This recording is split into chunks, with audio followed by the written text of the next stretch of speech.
өткен 5 жылыңдағы қойған мақсаттарыңыз бар ғой, үлкен болсын кіші болсын, соның барлығын тізіп жаз деймін да мен. Тізіп жаз, есіңе түсір қайсылары орындалмады. Жыл қорытындысын жасаудың психологиялық маңызы қандай? Кінәлі сезім деген сізде әу бастан жатталған сценарий болуы мүмкін миыңызда. Өткен жылда қалып кеткен жабылмаған гештальттар энергиясына қалай әсер етеді? Кейбір больдар жүріп қалғандықтан жаныңызға жатып батып күш бермей жүрді, шаршатып сізді. Онымен айналыспайтын адам өкінішке орай миында өте көп ой көбейіп кетеді да. Ол ойдың көбеюі сізді менталды шаршауға алып келеді. Өткен жылдарды қорытындылауда адамдардың жиі жіберетін қателіктері қандай? Әйтеуір кризистен шықсақ болды, Выживание. бақсақ болды, оқытсақ болды деп өмір сүріп жатқан әке-шешеден көрген бала ертең ол да сол деңгейден асамай қалуы мүмкін да. На самом деле сен өзіңмен жұмыс жасай берсең, оларға сен ауыр сөз айтпай-ақ, ұрыспай-ақ, өздері-ақ сенің қасыңнан кетіп қалады. Сәлеметсіздер ме, құрметті көрермен, сіздермен бірге меджурналист Гүлнұр Сәлімбай. Бүгінгі тақырып бізде өте актуалды. Жылды қорытындылау, жаңа жылға жоспар қою мақсатында еліміздегі номер 1 психосоматолог, психолог Рамадан Рахматулла мырза бізде қонақта. Көптің көзайымына, көптің алғысына бөленіп, біз бүгін подкастымыздың 3-ші бөлімін түсіріп жатырмыз. Осындай сұраныстарыңызға көптен көп рахмет. Жылы тілектеріңізді, лебіздеріңізді комментарийдан оқып, пайдалы болғанымызға өте қуаныштымыз. Қош келдіңіз, Рамазан мырза. Қайырлы күн, қош көрдік.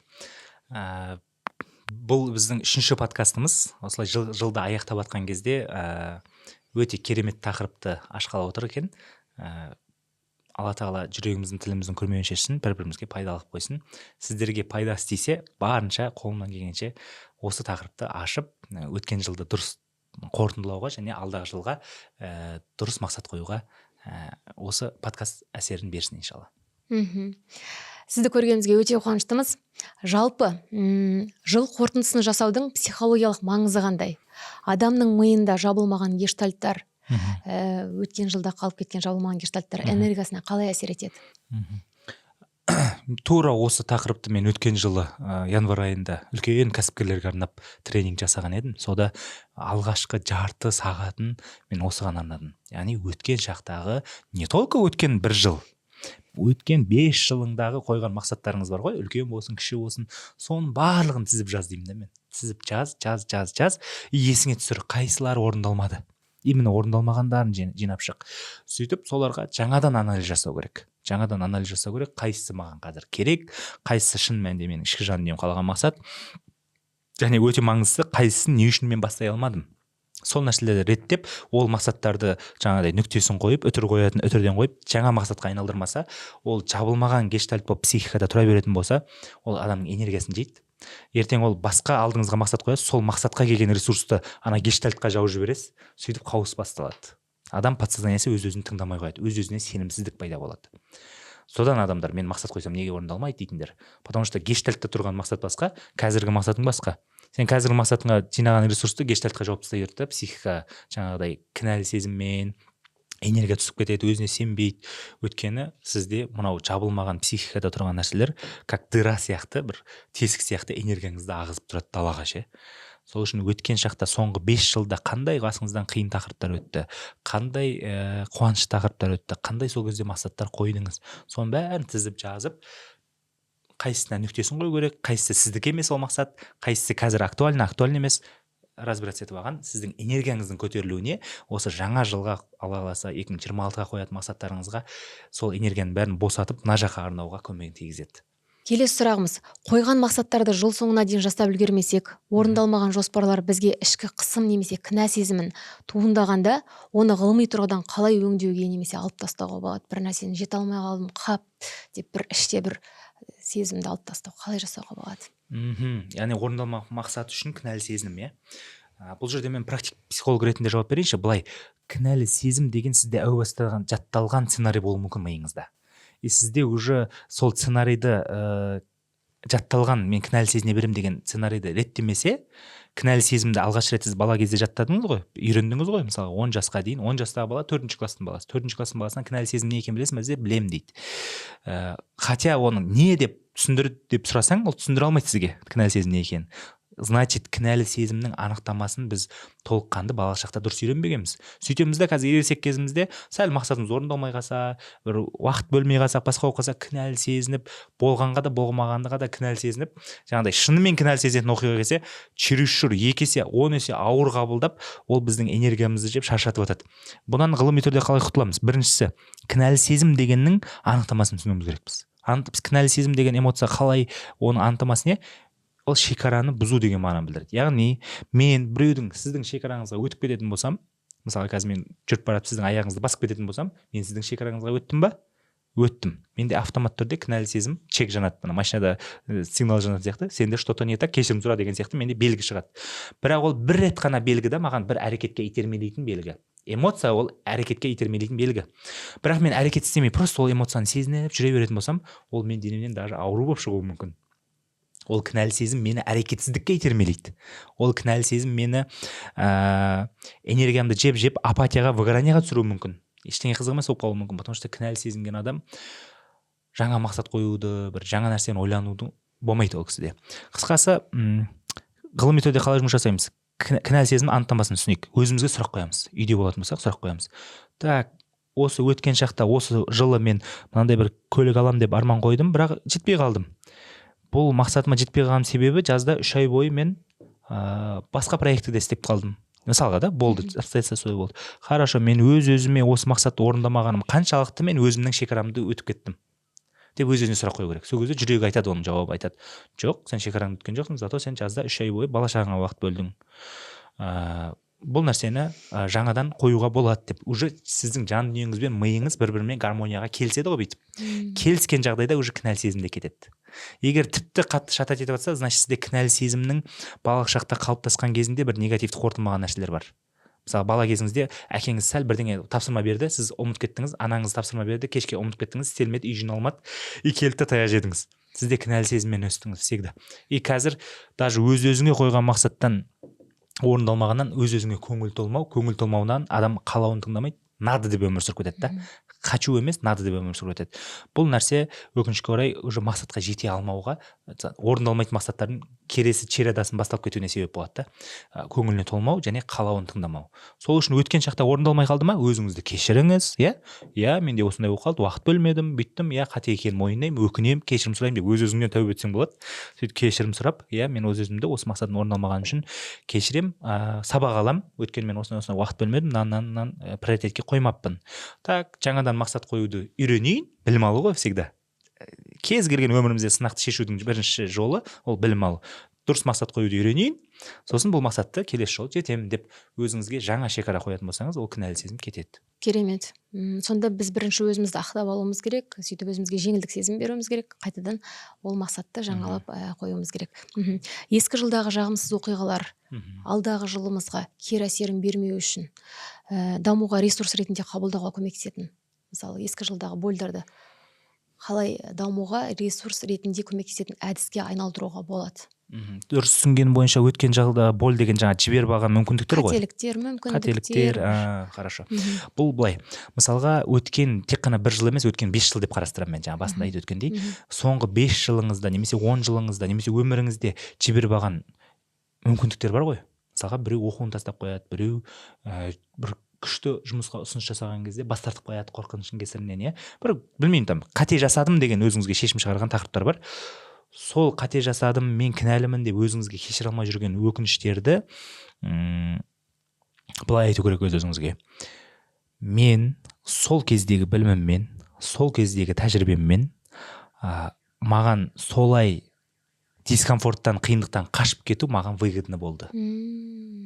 Сол кездегі менің жан дүниемнің қалауы осы болды. Білім жетіспегеннен, басқа болғаннан. Сол үшін мен бұл таңдауыма ешкімді кінәламаймын. Бұл шешіміме 100% өзіме жауапкершілік аламын. Даже жаңағыдай қателік болған болса да, сол кездегі менің біліміме, сол кездегі менің эмоционалдық зрелость деңгейіме солай қиындықтан қашып кетіп біреуді кінәлау маған выгодны болды сол кезде. Дәл қазір ересек позицияда тұрып, сол әрекетіме менің таңдауым деп жауапкершілік аламын 100%, өзімді 100% кешіремін деп ересек позицияға келеміз ғой, автоматом өткен шақтағы қандай жоғары деңгейдегі өкініш болсын сізді жібереді. Сол үшін біз өткен шағымыздағы жаңа әрекетті сен бүйтіп қойдың деп кінәлай бермей, немесе тағдыр деп Құдайға жауа салмай, и так та өткен шақ тағдыр деп қабылдауымыз керек. Бірақ өткен шақта сен біреуге зина жасаған болсаң, Құдай маған жасатты демейсің ғой. Мен қателігіммен жасадым, бірақ сол кездегі біліміме, сол кездегі имани дәрежеме, сол кездегі эмоционалдық өзімді басқару қабілетіме солай қателесу маған выгодно болды, менің таңдауым болды. Бұл таңдауға ешкімді кінәламаймын, Құдайды да кінәламаймын. Өзімнің қателігім болды. 100% жауапкершілік аламын. Өзімді 100% кешірем десеңіз, сіздегі жаңа өкініш, өткен шақтың болы басылады. Осыны көп қайталаңыз. Ана кейбір болдар жүріп қалғандықтан жаныңызға жатып батып, күш бермей жүр да шаршатып сізді. Осыдан көп адамдар ауырып қалып. Жаңағыдай сүйектің аурулары пайда болуы мүмкін. Біреулерді естіп жатамыз, сүйегі тасыпты, сүйектен рак болыпты деп жатамыз.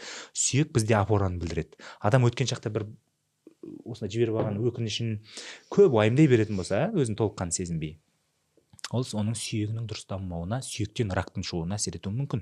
Даже доброкачественный болса да, ісіктердің шығуына. Сондай болмас үшін не істейміз? Өткен шақтағы жіберіп қойған қателіктерге өзімізді әлсіз болуға рұқсат беріп, идеальный болмауға рұқсат беріп, сол кездегі қателіктерге жауапкершілік алып отырамыз, болды.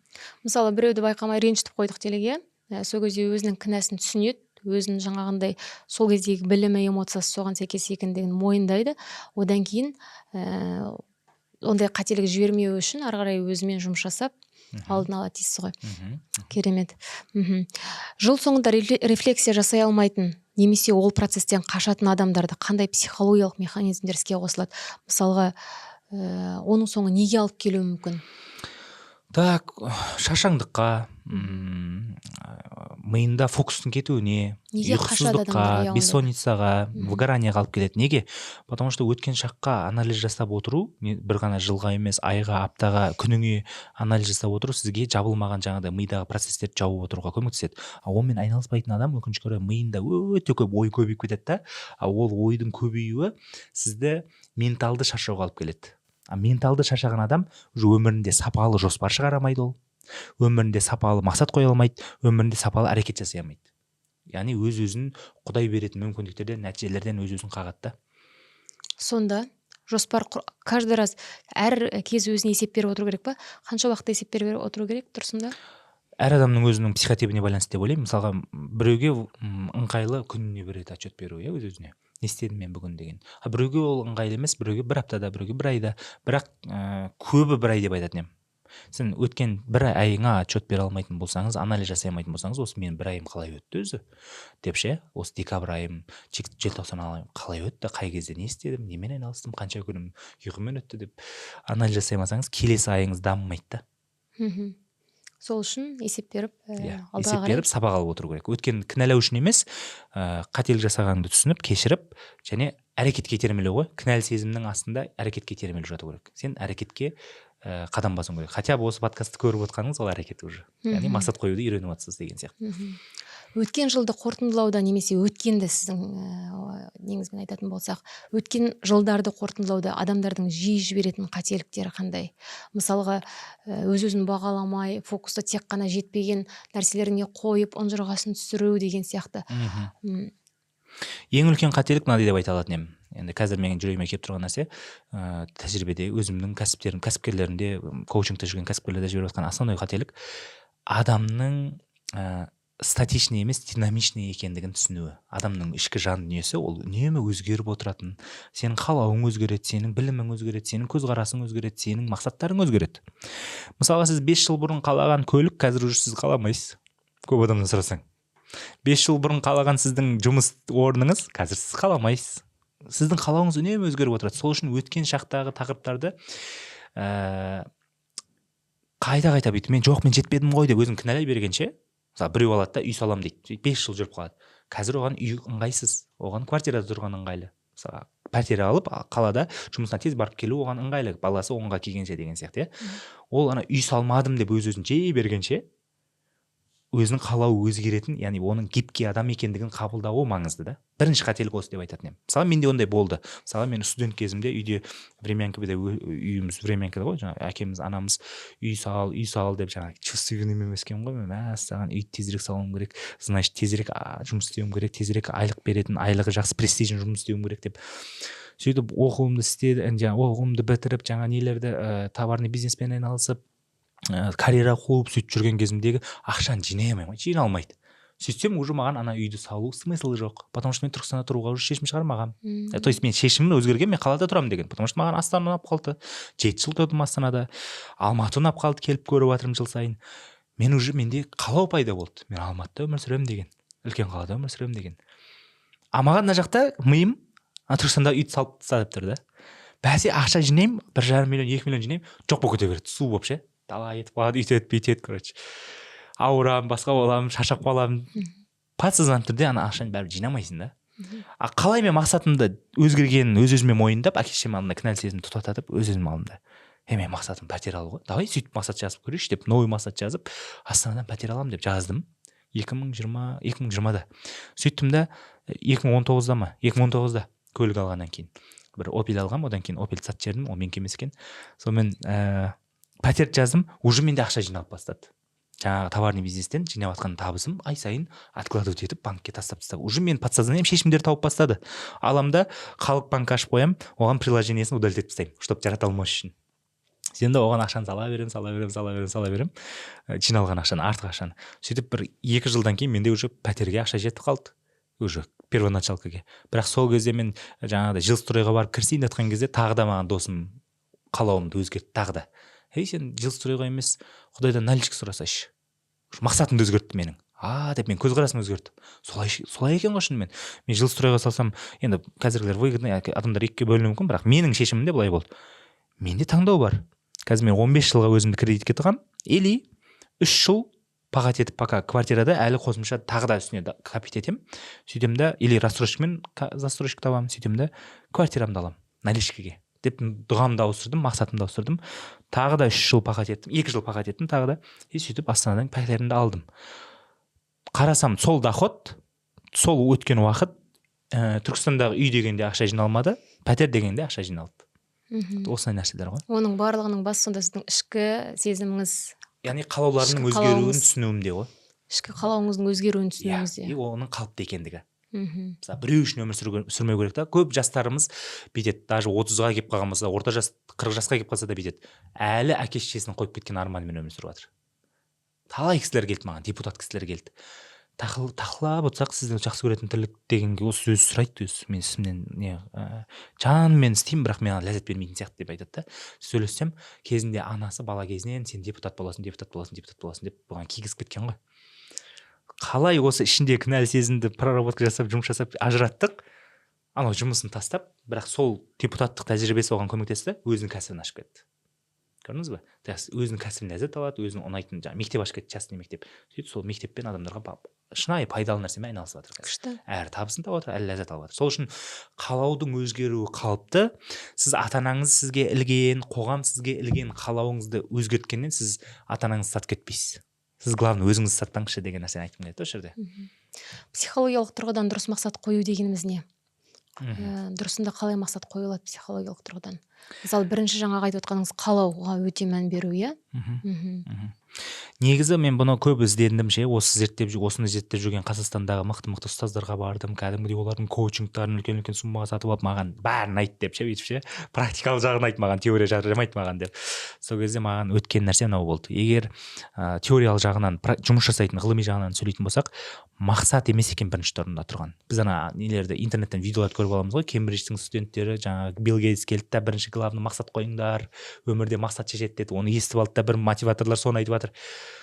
Жоқ, оказывается, ғылыми зерттеулерге қарасақ, мақсаттың алдында тұрған этаптар бар екен. Қандай? Ол қандай этаптар? Мақсаттың алдында бірінші сен не үшін жасап жатқаныңды білу керексің. Яғни сенде қалау болу керек. Қалау. Қалауын білмейтін адам мақсат қойдым деген өтірік. Знаешь, ол біреуден естіп алды. Гүлнұр не қалады? Ол Майбақ қалап жатыр ма? Мен де қалаймын дей салады. Пәленше Марат не қалап жатыр? Ол там Хайвилдан квартира қалады. Хайвил не екенін білмейді бұл. Мен де Хайвилдан квартира қалаймын. Бірақ сен қалауың болу үшін сен оны бар түртіп сезіп көруің керексің ғой, сен өзің, сенің қалауың болу керек қой. Біз не істейміз? Интернеттен қарап отырамыз бір блогерлерді. Анау күшті өмір сүріп жатса, мен де так хочу дей саламыз да. Ол жарамайды. Сен біреудің қалауын өзіңе кигізіп жатсың. Ол саған шынайы мақсат қалыптастырмайды. Ол өзі мақсаттар осылай бөлінеді. Компенсаторный мақсат, жоқ, бірінші базовый мақсат сен просто өмір сүруің үшін, екінші компенсаторный мақсат, үшінші уже миссиядағы мақсат. Осы бірінші базовый мақсатпен өмір сүріп жатырық, өкінішке орай көбіміз ше. Ол қандайлар? Күнкөріс қой.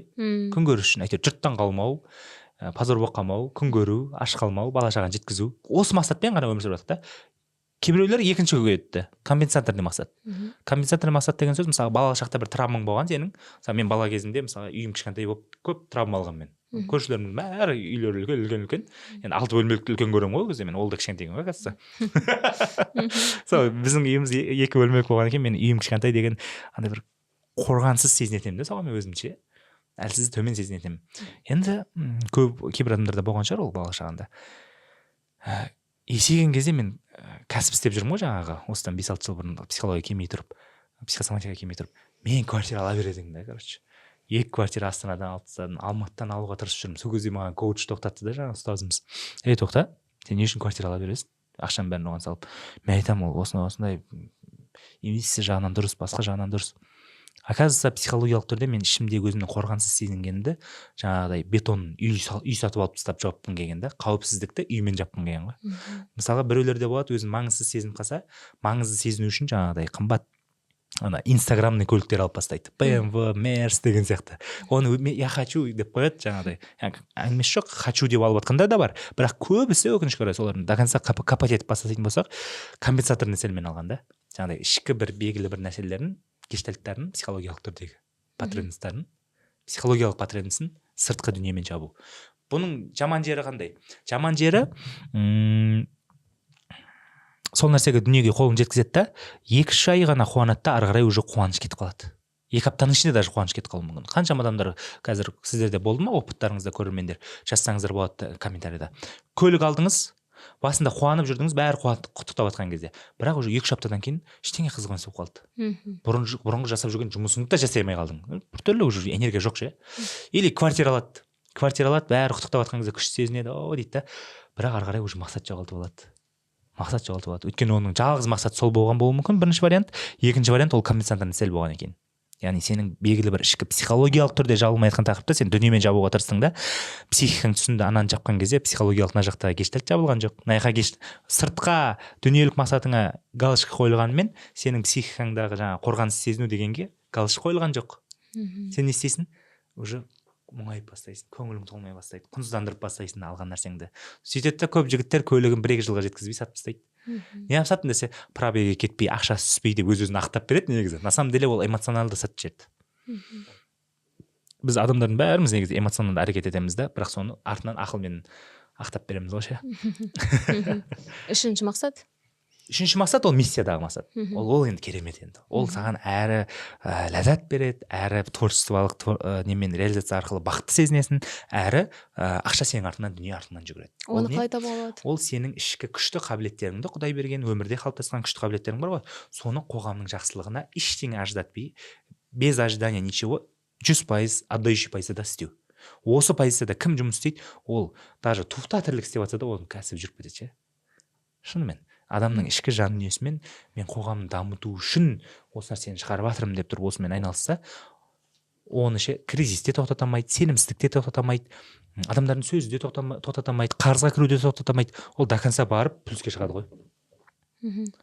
Дүниені ақшаны уайымдамайды ол. Ақшаны бірінші орынға қоймайды. Ақша оның артынан жүреді. Вот осы мақсатқа біз жетуіміз керек та. 3-ші деңгейдегі мақсатқа. Мақсат қоюда дофамин жүйесі қалай әсер етеді психологиялық тұрғыдан? Өте қатты әсер етеді.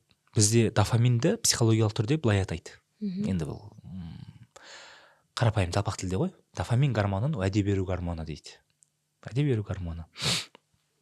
Дофамин бізге настрой үшін керек. Бір нәрсеге настраиваться етеді, настроение береді. Бұл дофамин гормоны сау және жылдам дофамин деп және ұзақ дофамин деп бөлінеді. Егер сол сау ұзақ дофаминді алып өмір сүретін болсаңыз, сіздің ол дофамин 1-2 апта, 1 айға күш беріп тұрады, настрой беріп тұрады. Егер сіз жылдам дофамин алатын арзан дофамин деп атады оны, соған үйреніп қалсаңыз, сіз тіпті арзан дофамин алатын нәрсеге тәуелді болып қаласыз да, ана өмірлік мақсат қойғыңыз келмей қалады. Мысалға, ол дофамин сізге настрой беретін уәде беру гормоны ғой, қалай жұмыс жасайтынын түсіндірейін. Мысалға, сізге санаңыз айтады, мынау глобный доляда болып жатқан тақырып бұл, логикада. Сізге санаңыз айтады: так, Гүлнар, қазір сен жақсылап тойып, өзің жақсы көретін тамақты ішіп ал, сосын подкаст жақсы өткіземіз дейді. Сен сеніп қаласың. Шынымен кеттім мен қазір тойып сол тамақты жеп алайын дейсің, барып жейсің, сол кофеңді ішесің, тойып тыңқиып аласың да, бірақ уже нәпсің не істеді? Сені алдап соқты. Уәде берді, бірақ орындаған жоқ. Не істейді? Келесің, ұйқың келіп, зорға өткізесің подкастыңды деген сияқты, Или университеттегі студент, бәріміз студент болған шығармыз, студент кезімізде сондай болды, Мысалы, ертең емтихан, сен дайындалуың керек бүгін кешке, бірақ сен санаң алдады. Бүгін бүйте тұршы. Кешке жақсылап дайындалаймыз зато. Сөйтіп сен бүйте тұршы деген нәрселерін істеп, ол уақытша дофаминдер ғой. Соларды алып, өз-өзіңді алдап, бірақ сау дофамин алмадың да. Сау дофамин қалай болады? Сен санаңа уәде бересің. Мысалға былай: қазір мен осы подкастты жақсылап, адамдарға керекті сұрақты қойып, адамдарға шын жүрекпен, ештеңе күтпестен 100% Құдай үшін пайдалы боламыз. Солай істейтін болсаң, Гүлнұр, мен саған шыққаннан кейін жақсы көретін кофең мен самсаңды беремін. Сіздің нәпсіңіз уже қосылады. Так, ол үшін не істейміз? Энергияны көтерейік. Ол үшін Гүлнұрдың жүрегін қосайық. Сіз жүректен шыққан сұрақтарды қойып, от души жерде еркін сезініп тұрып, адамдарға керек нәрселерді от души ашып бересіз. Соның арқасында шынымен де подкаст түсіріп біткеннен кейін сіз жаңағы кофені беру керек боласыз бірақ. Яғни уәде бердіңіз ғой сіз санаға. Қысқасы, уәде беру гормоны осылай жұмыс жасайды. Сіз оған уәде берген кезде де ол сізге настрой береді. Сіз от души істеп бересіз аны. Или ол сізге уәде береді, сіз бірінші дофаминді алып аласыз, сосын наоборот ол сізді алдап кетеді. Ортасы деген жоқ. Бұл уәде беру гормоны ортасы деген жоқ. Либо санаң саған уәде береді, бірінші демалып аш, сосын көресің подкастты деп. Өшіріп тастайды саған қазір подкастты. Демалып аш, бірінші тамақ ішіп аш деп. Или сен оған не бересің? Жоқ, тамақ ішпейсің, пока мына подкаст бітпейінше. Мына подкаст жақсылап көріп, 2 рет қайталап қарасаң, мен саған жақсы көретін жаңа бешбармағыңды немесе мантыңды беремін деп айтсаңыз, көрермен, сіздің психика бүкіл фокусын қойып тұрып, мынаны жақсылап қарап шығады. Бұл бір жағынан психиканы алдау сияқты, Иә. Мысалға, жақсы жағынан алдау. Жақсы жағынан, кейбір адамдар болады, уәде берген нәрсесін бермей қояды да. Ол кезде сіздің психика келесі жолы сізге бағынбай қояды. Көп істейміз ондайды. Солай. Мысалға тоже, мына машинаны алғым келді қатты, және шетелге барғым келіп тұр. Егер мына машинаны осынша уақытта алсаң, сен шетелге алып барам деп өзіңе уәде бересің да, шетелге бару көбірек кайф сыйлайтын біліп тұрсың ғой. Жоқ, кішкене шатастырдыңыз. Былай, көлік алғыңыз келіп тұр ғой, оған бөлек бүйтесіз. Бірден қолыңызда бар ақшаны жинап, күйеуіңізден ақша алып, қалғанын кредитке ұрып жіберіп алып жүреді ғой бізде. Алғым келіп тұр, себя люблю деп ше. На самом деле өзің жақсы көру деген бұлай нәпсіге берілу емес. Бұл өзін жек көретін адам осылай өзін кредитке тығып қинайды да. Өзін жақсы көретін адам сол мақсатына жеткізетін әрекетті жасатқызады өзіне. Мысалы, көлік алу үшін саған не істеу керек? Продажаңды 2 есе көтеру керек. Хорошо, өз-өзіңе шарт қоясың. Так, пәленше, сен кәсібіңде продажаны 2 есе көтересің осы 3 айдың ішінде. Содан түскен табыстан мен саған осы көлікті алып беремін. Осы уәде. Шетелге шығуға тоже бөлек. Айтасыз, так, осы айда мен спорт залға тұрақты барып сөйтетін болсам, анау бір артық ақшаңыз болса, сол кезде барып мен сен шетелге шығарамын. Негізі дұрысы артық ақшаға тиіспеу керек. Бұған сіздің нәпсіңіз ақша тауып беруге түк қиын емес, сіздің подсознание үшін ақша тауып беру түк қиын емес. Сіз психикаға бүйтесіз. Любой нәрсеге қосымша табыс арқылы жетуді қоясыз. Мына жинап жатқан ақшаңызға тиісуге болмайды. Көбінесе бізде қалтамыздағы ақшадан қалауымызды орындап тастаймыз ғой. Типа, осы айда жұмыс істейік, сосын барып шетелге шығамыз дейсің да. Бірақ сол жұмыстан түскен ақшамен шығуың керек еді сен. Бірақ сен мынақта жинап қойған күйеуіңнің үйге жинап жатқан ақшаны жаратып жібердің. Ол уже дұрыс емес. Сен нәпсің подсознаниең түсініп алады, бұны алдауға болады дейді да. Кредит алғызады келесі жолы, қарыз алғызады, сөйтіп сен мақсатыңда көп адамдар сөйтіп психологтарды тыңдап алып, коучтарды тыңдап алып, қазір мен хочу істеуім керек екен, мен поток состояниесінде жүрмін дейді да, 1-2 жыл жинаған ақшасын бәрін жаратады да, сосын жерде отырып қалады. Олай болмайды. Каждый қалауыңа нәпсіңе айтасың, жаңадан ақша зарабатываем, жаңадан жетеміз. Өзіңіз солай жасайсыз ба сізде? Солай жақсырақ. Енді всегда деп айтамаймын, осылай көбірек істеген кезде сізде жақсырақ нәтиже болады. 12 недель в году деген 1 жылда 12 апта деген кітап бар. Сол кітапта былай жазылған жоспарды сіздер 1 жылға қоймаңыздар, 12 аптаға бөліп қойыңыздар. Сол кезде адам уақытының шектеулі екенін түсінеді, және де энергиясын жаңағы, әлі уақыт бар ғой деп жүрмей, тез 1 жылдан бірнеше апта шығарып, бірнеше жоспарына жазып, жетістіктерге жететін сияқты. Келсесіз ба осымен? Сіз өзіңіз жоспар жазған кезде қандай техникалар қолданасыз? Осындай техникалар қолданасыз ба? менің өмірімді біреулер көретін болса, психологтар көретін болса, мынау мазохист деп айтатын шығар. Мен 12 апта емес, даже одан да қысқартып тастаймын. Өте аз срок беремін, содан кейде психосоматикалық түрде ауырып қалып жатамын өзім. Өзіңе көп нагрузка беріп жүрген кезде тоже ауырып қаласың. Иммунитетті психика түсіріп жібереді да, сонымен сыртқы әсерлер болып, грипп болып тез ауырып қаласың. Егер грипп болып жатқандар болса, сөйтіп өз-өзін асықтыратындар ғой. Груз беріп қоятындар. Менде былай. Мен өзім психотипім параноил. Параноил деген параноик екеуі басқа нәрсе. Параноил деген психотип ол өмір ол мақсат деп өмір сүретін адам. Өмір ол мақсаттан тұрады. Өмірдің смыслы ол мақсат деп. Что? Иә, мен солай өмір сүремін. Ол барлық адам бойында бар негізі. Бұл психотип белгілі бір дәрежеде бәріміздің бойымызда бар. Менде ол бірінші тұр да. Сондай адамдар бар, бұл психотип бірінші орында тұрады. Ондай адам мақсатсыз өмір сүре алмайды. Мақсатқа жетсе де, бұлардың минусы мынандай. Мақсатқа жетсе де депрессия болады, жетпесе де депрессия болады. Оның шешімі жалғыз мынандай. Өмірім соңына дейін мақсатпен өтемін. Негізі психика мақсатсыз жүре алмайды ғой. Сұрағыңызды ұмытып қалдым. Сіз осы мақсат қоюда қандай жоспар жазуда қандай техникалар қолданасыз? Сіз 12 аптадан да аз уақытқа жазамын дейсіз ба жоспарды? Қанша аптаға сонда? 1-2 аптаға. Мәссаған, үлгересіз ба? Иә, содан ауырып қаламын кейде деп жатырмын ғой. Кейде үлгермеймін, содан бір жақсы жері мен психолог болғаннан кейін өз-өзімді кешіре аламын ғой жаңағыдай. Басында кінәлі сезім жоқ. Келесіге лақтыра аламын да келесі аптаға. Может, бұл самый эффективный деп айта аламын ба, айта алмаймын ба білмеймін, бірақ маған пока работает. Былай, ол жерде маған көмектесетін нәрсе мына. Мен мақсатпен күшті өмір сүремін. Мақсат ол ана тугистегі Б точканы белгілеп қою сияқты ғой. Мысалға қазір осы жерден шығамыз да таксистке айтамыз, бізге медеуге бару керек. Б точканы белгілетіп қойдық. Ары қарай уже біз жолда боламыз. Мысалы сіз көлік айдап бара жатсаңыз жолда боласыз. Оңға бұрылатын жерде оңға бұрасыз, солға жүресіз. Фокусыңыз сіздің медеуді ойлап тұрмайды уже. Сіздің фокусыңыз светофорға қарайды, көшеге қарайды, дұрыс па? Пешеходқа қарайды, абайлап жүреді. То есть сіз процесте боласыз. Ал бірақ сіз Б точкаңызды білесіз.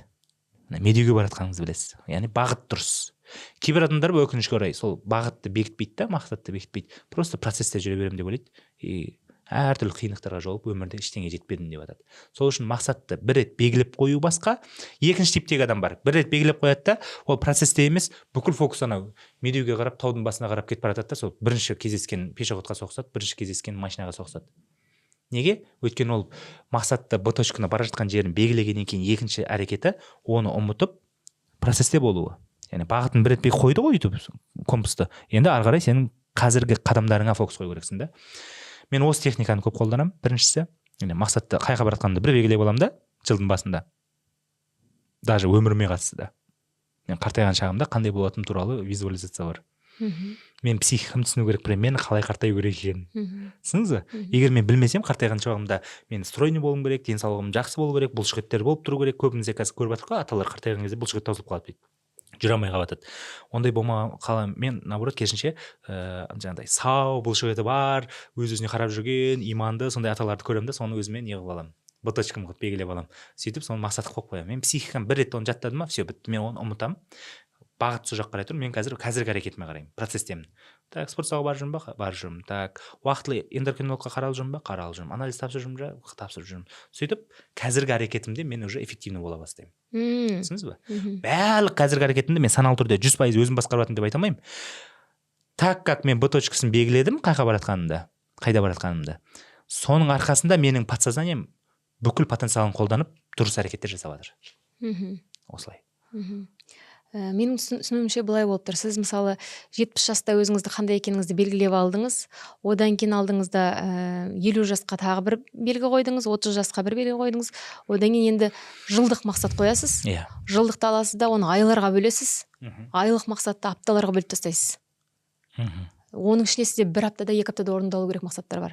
Мысалы, сіздің рилсіңізді көріп қалдым да, жеткен жетістіктеріңіз өткен уақытта үй алған, салоннан машина алған, енді сіздің жасыңызда ондай жетістіктерге жетіп жатқандар көп емес. Сол үшін де сізге осындай сұрақ қойғанда дұрыс деп ойлап тұрмын. Енді осындай жетістіктерге жету үшін мақсатты дұрысында қалай қою керек? Мысалы, сіз жаңағы үй алу туралы мақсатты қанша уақытта қойдыңыз, қанша уақытта жеттіңіз? Мен негізі бұл салаға келмей тұрып жаңағы товарныйда жүрген кезде, алған кездегі бірінші мақсатымда кішкене компенсаторный болды ол. Мен әке-шешеме дәлелдегім келді, что мен үй аламын, иә. Мен әкеме дәлелдегім келді, өзімді мықты болғым екен. Бұл жерде мақсат қоюда кішкене түсінуіміз керек нәрселер, анау смарт техникасынан бөлек, смарт техникасын білудің өзі керемет көмек, иә. Смартер техникасы деген бар. Олардан да терең тақырып бар психологияда, подсознательно. Ол мақсатқа қатысты жазбасаңыздар болады қазір. Мақсатқа қатысты мына жерге экранға шығарылсам болады. Біріншісі ол мақсаттың шығу тегі деген бар. Екіге бөлінеді.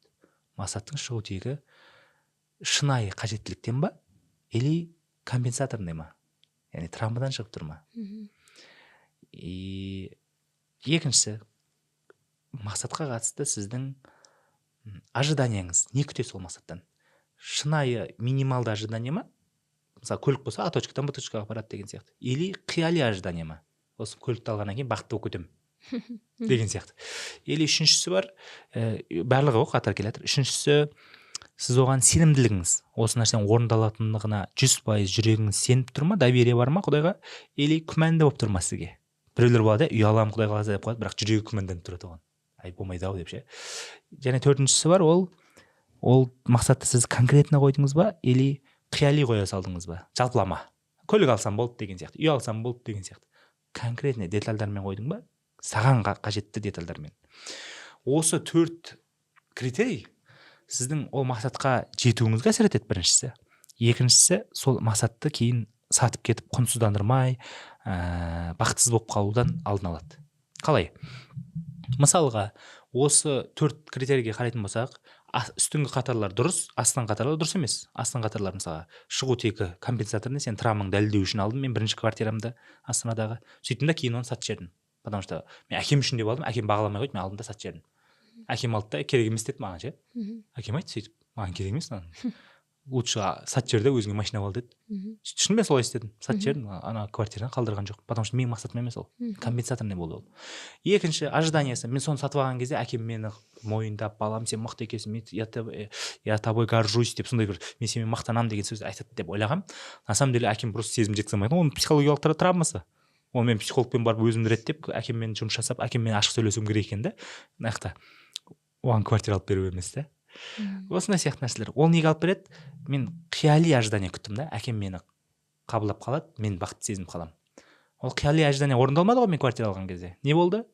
Сәл ғана құттықтады енді анауына, бірақ сен миыңдағы травма кетпейді ғой одан.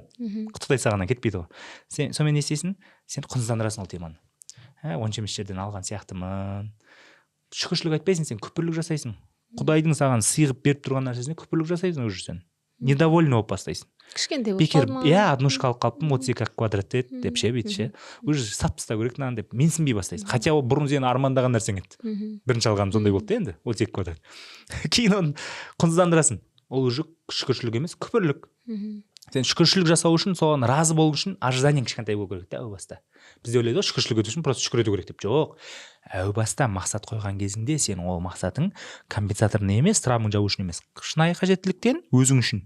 Және ожиданиясы минимальный болу керек. Ожиданиясы не?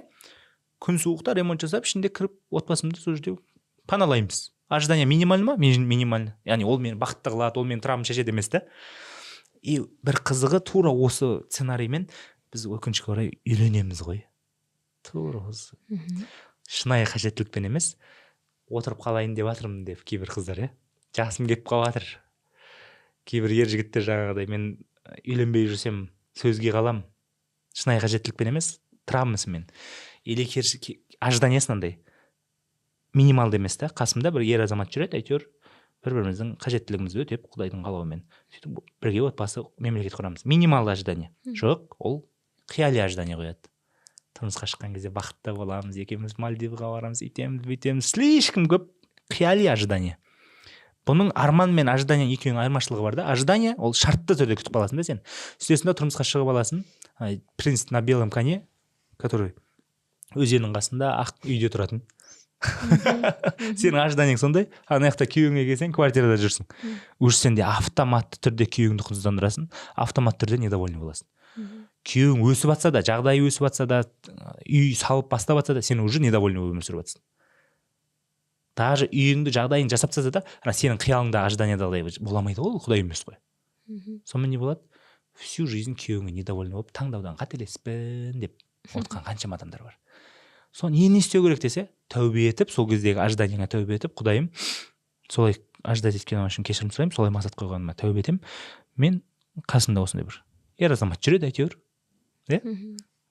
Бір-бірімізге супружеский долгымызды орындаймыз, қажеттіліктерімізді Құдай жауып отырады деп минималды ожидание қойып тастайсыз. Сол кезде содан артығын күйеуің жасайды, оны жасамай қойды деп қорықпа. Мысалы гүл әкеледі, сен уже бақытты боласың. Қарапайым гүл әкелгеніне. Қарапайым үйге білмеймін продукт әкеледі, сен уже бақыттысың, шынайы ырза болып, шүкіршілік айтып, от души. Ол табиғи жүреді, ол әдейі емес, табиғи жүреді.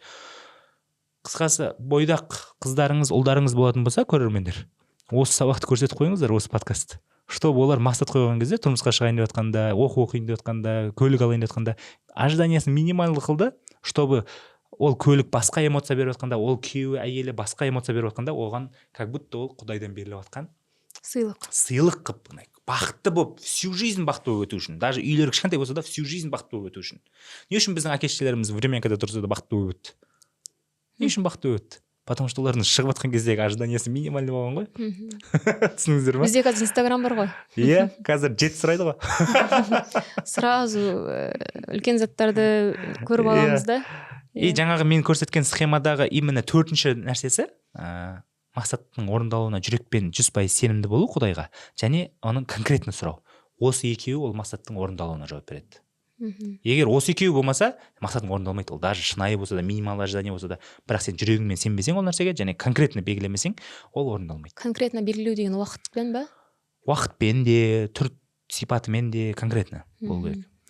И сол конкретныйға жүрегің сену керек, сондай болып орындалатынына. Солай болатын болса, сенде ол мақсат орындалады. Бақытты бақытсыз болып, шүкірсіз күпіршіл болатыныңа алдағы екеуі жауап береді. Компенсаторный травма болды ма, шынайы қажеттіліктен болды ма, или ожидание минималды болды ма, ожидание слишком көп болды ма. И өмірімізде көп тақырыпта, бүкіл сферада мақсаттарымызды осылай қате қойған кесірінен біз бақытсыз болып жүрміз да. Бір қызығы, осы 4 қатар 2-ден көбейтетін болсақ 16 комбинация болады екен. 16 комбинацияның 12-сінің мақсат орындалмайды. Комбинация болады ғой. Шынайы мақсат, ожидание үлкен, сенімсіз, мынандай деген сияқты. Комбинациялар көп болады ғой. 16 комбинациямен адамдар мақсат қояды әртүрлі.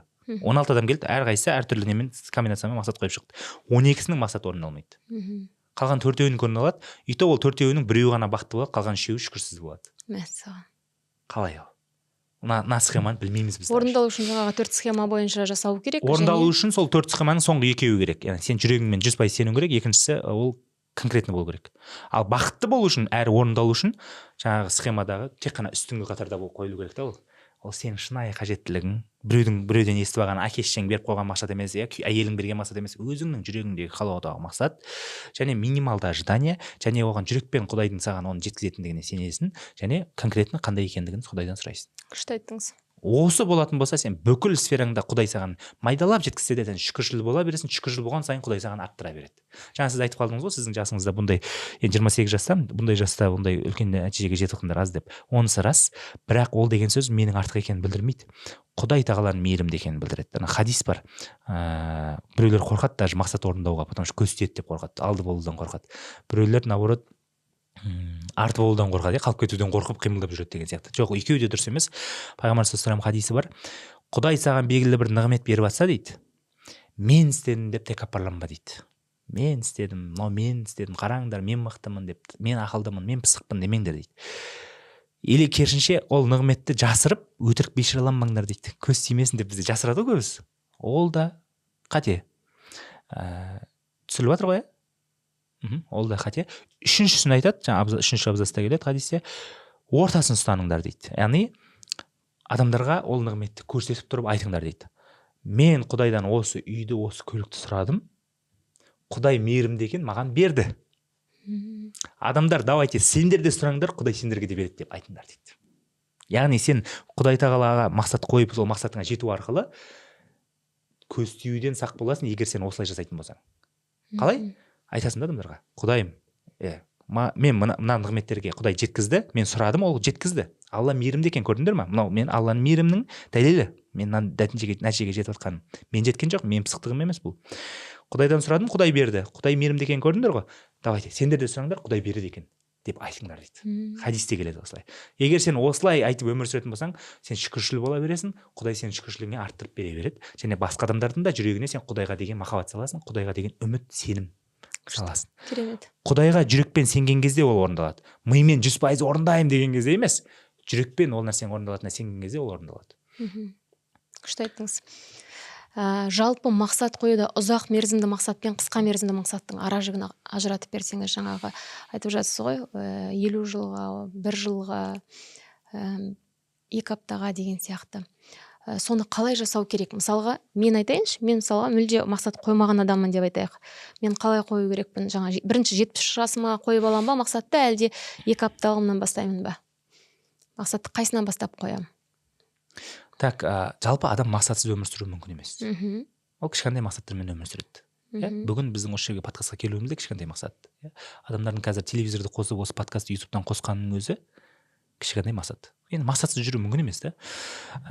Енді бұл жерде мына нәрсе бар. Мақсат автоматты либо сенің психикаңнан, өзіңнің өткен тәжірибеңнен қойылады, сен қоймасаң, либо сен өзің қоясың, сол мақсатыңды өзгертесің, болашағыңды өзгертесің. Осы екіге бөлінеді. Яғни мақсат қоймасаң мақсатсыз қалам деген жоқ. Мақсат қоймасаң, сен әке-шешеңнің үлгісін қайталайсың. Немесе өзің өміріңде кімді бір тұттың, солардың үлгісін қайталайсың. Сен психикаң солай жұмыс жасайды, солардың фундаментін қайталайды. В основном әке-шеше. Олардың өмірі қайбір идеальный болды деп айтасың. Мысалы кейбіреуі мысалға қалауларынан қорқып орындай алмады деген сияқты. Сол үшін сен мақсатты өзің қоюың керексің, кішісінде, үлкенінде полный сценарийді өзің переписать етуің керексің, жаңадан жазу керексің. Оны біз сценарий жизни деп атамыз, басқа деп атамыз. Сұрақты қайталап жүрсеңіз түсінбей қалдым. Мақсат қойған кезде ұзақ мерзімді және қысқа мерзімді мақсат болып бөлінеді. Сол мақсатты ең басында қайсынан бастап қою керек? Ұзақ мерзімді мақсаттан бастап жазамыз ба? Төмен қарай түсеміз, Дұрысында солай ғой? Меніңше солай. Яғни мен болашақтағы этаптарымды белгілеп ыңғайлы сияқты, солай жеңіл сияқты. Үлкен картинканы көріп тұрады да, мысалы тауды көріп тұрады да, одан кейін аялдамаларды приоритеттер реттеледі. Дұрыс айтасыз. Автобуспен барамын, таксимен барамын, уже реттеледі. Аялдамаларды реттегенге, адамның ішкі құндылықтары мен мақсаты сәйкес келмегенде қандай ішкі симптомдар психологиялық және физикалық байқалады? Яғни ішкі құндылыққа тура келмей мақсат қою, Ішкі құндылық деп бұл жерде біздің адамның рухани өмірден, менталитетінен алған тәрбиесін айтсақ болады, немесе оның травмасын айтсақ болады. Мысалға, бірінші травмасынан бастайық. Мысалға, сізде балалық шақта үйге анаңыз жалғыз қалдырып кетті, сол кезде сізді көршінің балалары ұрып кетті. Сізде уже қауіпсіздік жоқ, травма бар. Яғни мен жалғыз қалсам, немесе көзге түссем, позор боламын. Мысалы, мектепте сізді неге жаттауға, тақпаға айтуға шығарды, сценаға, и класстастарыңыз күліп жүрді. Сіз оны травмаға қабылдап қалдыңыз. Яғни көзге түссем, күлкіге қалады екен деген сценарий миыңызда сондай ассоциация қалды. Енді сен қазір үлкен болдың, журналистикаға оқытып бітірдіңіз, енді сізге үлкен жарып тұрып біз просмотр жинағыңыз келіп жатыр, 3 миллион просмотр жинағыңыз келіп жатыр. Жақсы мақсат, күшті, вроде күшті мақсат.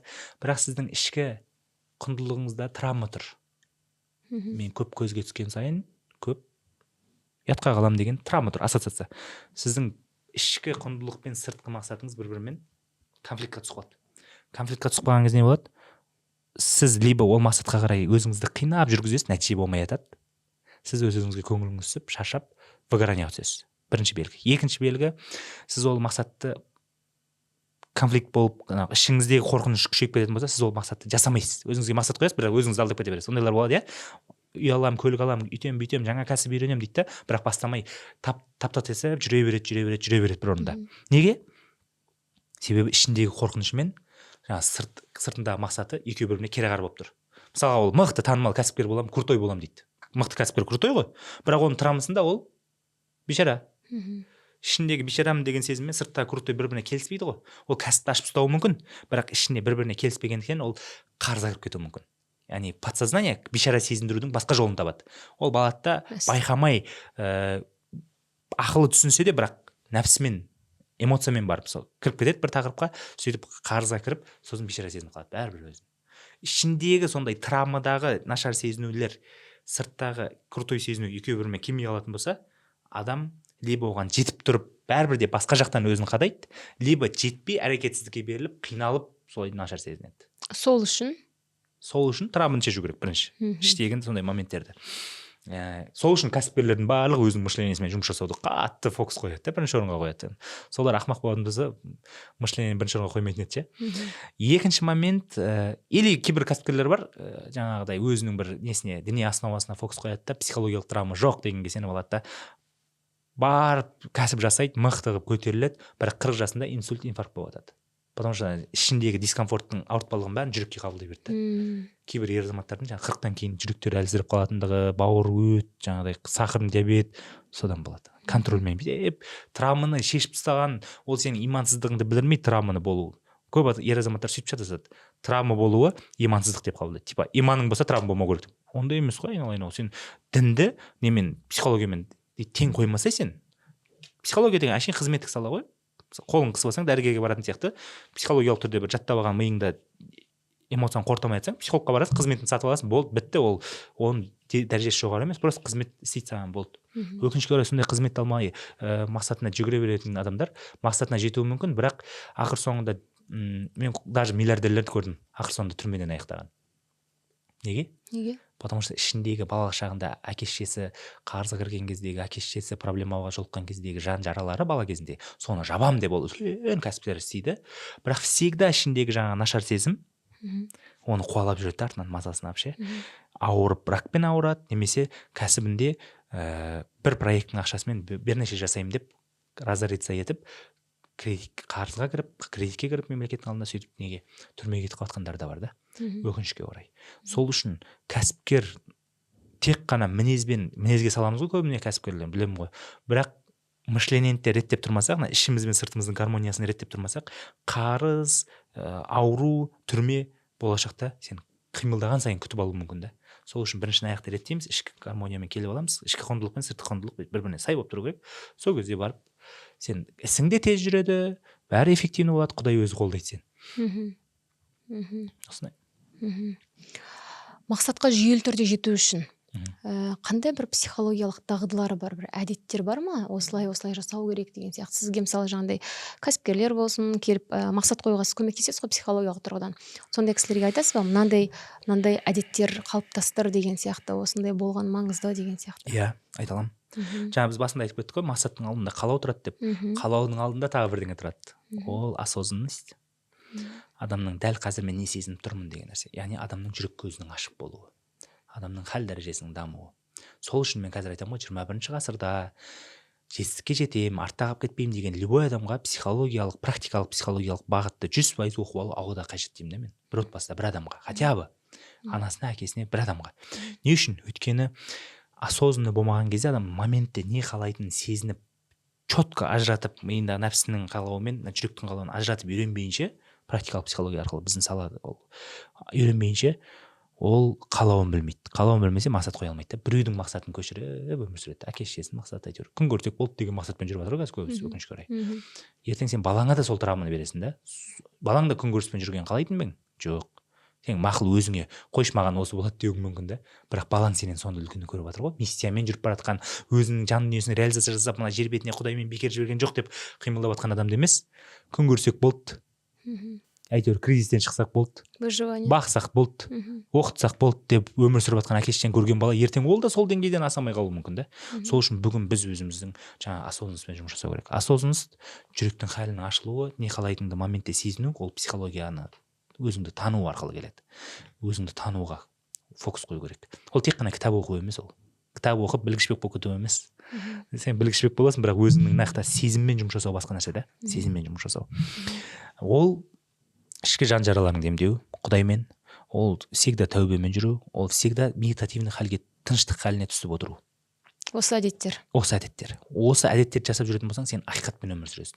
Яғни моментте ложный миыңдағы құрбаған иллюзияңда өмір сүріп, зомби сияқты жүрген адамдар көп қазір. Шын айтамын.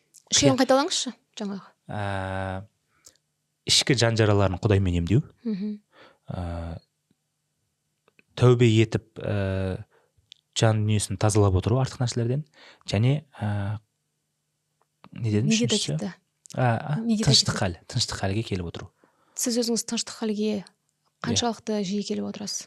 Күніге. Мысалға бүгін осы подкаст жасамай тұрып бір рет келіп алдым, жасап алдым. Неге? Өйткені мен тыныштық халге келіп, жүрегімді тынышталдырып, ойларымды тынышталдырып, бәрін гармонияға келтірмесем, мен жүрегімдегі адамдарға пайдалы боламын деген миссиямен жұмыс істемеймін. Қанша уақыт кетті сізге? Енді бұл басында практика әркімде әртүрлі. Басында 2 апта, 10 минуттан жасау керек. Ол жерде этаптары бар, адамның өзін тыныштық халге үйретудің ше. Оған 1 жыл кетуі мүмкін. Травмамен жұмыс жасаған адам болса, әбден медитация жасап үйренген адам болатын болса, оған 10 минут, 15 минут, 20 минут жеткілікті болады. Кәдімгі медитация музыкасын қосып қойып? Музыка емес, тыныштық халі. просто тыныштық. Музыка қоспай ақ та. Қоспай ақ. Тып тыныш отыра бересіз, тыныш. Бірақ ол қиын деп жатырмын ғой. Сол үшін басында жаңа музыкамен істейді, сүйемелдемен істейді, әркім әртүрлі істеп жатады. Бірақ оны үйрену керек. Ол біздің дінімізде бар нәрсе. Иә, біздің дінімізде де терең ойлану, тыныштық халі, жаңағы терең ойлану әдісі өте көп жүрегіңнің ашылуына көмегін береді. Бұл неге әсер етеді? Ақиқатпен өмір сүруге. Ақиқатпен өмір сүру деген сөз жаңағыдай ложный қиялынан шығып тұрған иллюзиядағы өмірмен емес. Мен не істеп жүрмін, не үшін жүрдім? Әдемі сөз бар ғой бізде мұсылмандарда, қайдан келдім, қайда бара жатырмын деген сұрақтар. Қазір қайдамын, қайда бара жатырмын, иә? Осы сұрақтар. Яғни ақиқатпен өмір сүру. Ақиқат мына дүниенің жалған екендігі. Ақиқат мына дүниеге біз Құдайдан жақсылықтың орынбасары ретінде келгеніміз, мына дүниеге жақсылықты дамыту, тарату үшін, қоғамды дамыту үшін келгеніміз. Осыны біз жүрек көзімен көрмесек, бізде осознанность болмайды. Осознанность болмаса, мықты қалау болмайды, мықты қалау болмаса, мықты мақсат болмайды, мықты мақсат болмаса, мықты энергия болмайды, мықты энергия болмаса, мықты әрекет болмайды, мықты әрекет болмаса, мықты нәтиже болмайды. Қысқасы, басы ақиқатқа тура қараудан басталады. Жүрекпен. Көзбен бәрімізді көріп жүрген сияқты боламыз. Көзбен, мимен бәріміз білгішпекпіз. Ешкімге ақыл керек емес қазір. Бәріміз ақылдымыз ше. Бірақ жүрек көзімен біреу ақиқатты көріп жүр, біреу ақиқаттан қашып жүр. Қашқан адам ауырады, қарызға кіреді, ұрсады. Ал ақиқатты көрген адам емделе береді, дами береді, өсе береді. Энергия болмайды деп жатсыз ғой. Мысалы, сол энергия болмауда шынайы шаршау, немесе эмоциялық күйзеліс, немесе ішкі күйдің қарсылығын, осы үшеуін қалай ажыратса болады адам? Өзінде не үшін энергия жоқ? Шынайы шаршады ма, эмоциялық күйзеліс па? Негізі барлығы байланысты болады. Бөлек-бөлек қарастыру дұрыс емес бұл жерде. Егер сөйтіп шаршап жүрген адам дәрігерге барып анализ тапсырса бар ғой, оның гормондарын айтып береді. Сенде мынандай гормон дұрыс емес болып жатыр, мынандай жерде болып жатыр, мына жерде мынандай орган, ол мынаған әсер етіп жатыр, сенің тамағың энергия айналмай жатыр. Тура соны психосоматикалық жағынан қарасақ та стресске келіп тұр деді. Мынандай. То есть шаршау төртке бөлінеді. Духовный, яғни рухани, екінші физикалық, дұрыс ұйықтамау, дұрыс тамақтанбау, үшінші эмоционалдық, төртінші менталды. Қызығы төртеуі қатар жүреді көбінесе. Қатар жүреді. Сен айта алмайсың, мен духовный демалып жүрмін, қалған бәрі маңызды емес деп. Сен физически демалып жүрген жоқ болсаң, түнде ұйықтамай жүретін болсаң, сен духовный, білмеймін, Құран оқып жүргенің бір күні басыңа қонбай қалады, кәдімгідей қонбай қалады. Түнімен ұйықтатпай қояйықшы адамдарды. Қалай болады екен? Рухани азғаламай қалады ол. Қысқасы төртеуі де маңызды бізге. Эмоционалдық тыныштық, менталды тыныштық, физикалық тыныштық және рухани. Төртеуі де маңызды, бірақ қатар жүреді төртеуі. Төртеуі де қатар жүреді, бірақ адам бүйтіп қатты шаршап жүрген кезде осы шаршауының қайсынан бастау керек дейсіз ба? Қайсысынан көбірек жаңағы энергия кетіп жатыр, соны анықтай алады ма? Сұрақ қойып отыр, анықтай алады, иә. Мысалға біреу ұрыс керісте жүрген болса, ол эмоционалды және менталды жағынан көп кетеді шаршауда. Ол рухани намазын оқып жүр, күніге Құран хадисін оқып жүр, таңертең дұрыс ұйықтайды, спорт залға барады, бірақ шаршап жүр қарасаң. Шаршап жүргенде бүйтіп от жатқанмайды ғой, просто артық мақсат қоюға, артық бір прорыв жасауға күш жоқ, короче, артық. Тек қана күнкөріспен жүр. Неге? Өйткені эмоционалды тақырып шешпеген. Жаңағыдай қарапайым енесімен ашық сөйлесе алмайды, күйеуімен ашық сөйлесе алмайды, анасымен ашық сөйлесе алмайды, күйеуі әкесімен ашық сөйлесе алмайды. Эмоционалдық шаршау оның барлығы. Сен ойлауың мүмкін, главное ұрыс жоқ қой деп. Бірақ сенің миыңдағы жаңа конфликт энергияңды ала береді да шаршатып. Біреулер бар, мынаның барлығы бар, психологқа барып жүр, спорт залға барып жүр, бірақ духовный дамымайды. Ол да шаршап жүреді, түсінбейді неден деп ше. Біз оған айтамыз, құдайыңды тап, бір КМДБ бекіткен бір ұстазға бар, өзің ұстазыңды тап, сөйтіп дінді үйрен, андай бір дінге шақыру мақсатында емес, андай бір тықпалау мақсатында емес, ешкімді күштей алмайсың ғой, бірақ махаббатпен шақыру мақсатында, яғни сен өзіңнің жан дүниеңді реттеу мақсатында КМДБ бекіткен бір ұстаз тауып ал мешіттен, сөйтіп сол ұстазбен зерттеп баста, өзіңді таны, Құдайды таны, пайғамбарыңды таны, сол кезде сенде рухани күш пайда болады. Рухани күш 50%, мынау үшеуі 50%. Күш жағынан. Сенде рухани күш жоқ болатын болса, мына үшеуі ештеңе бермейді. Мынаны да бекітесің бірінші, сосын үшеуін де бекітесің. Жан-жақты жұмыс. Жалпы мақсатқа жетуде психологиялық тұрғыдан ортасы қаншалықты маңызды? Сол адамның ортасы қаншалықты маңызды? Первостепенный деп айта алмайтын едім. Потому что первостепенный біз жаңағыдай травма, эмоцияларын шешсек ше, өзі и так та ол жаман ортадан өзі-ақ кетіп қалады негізі. Оны көрдім, өзімнен де көрдім.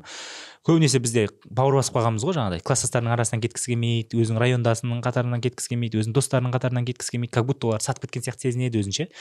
На самом деле сен өзіңмен жұмыс жасай берсең, оларға сен ауыр сөз айтпай-ақ, ұрыспай-ақ, өздері-ақ сенің қасыңнан кетіп қалады.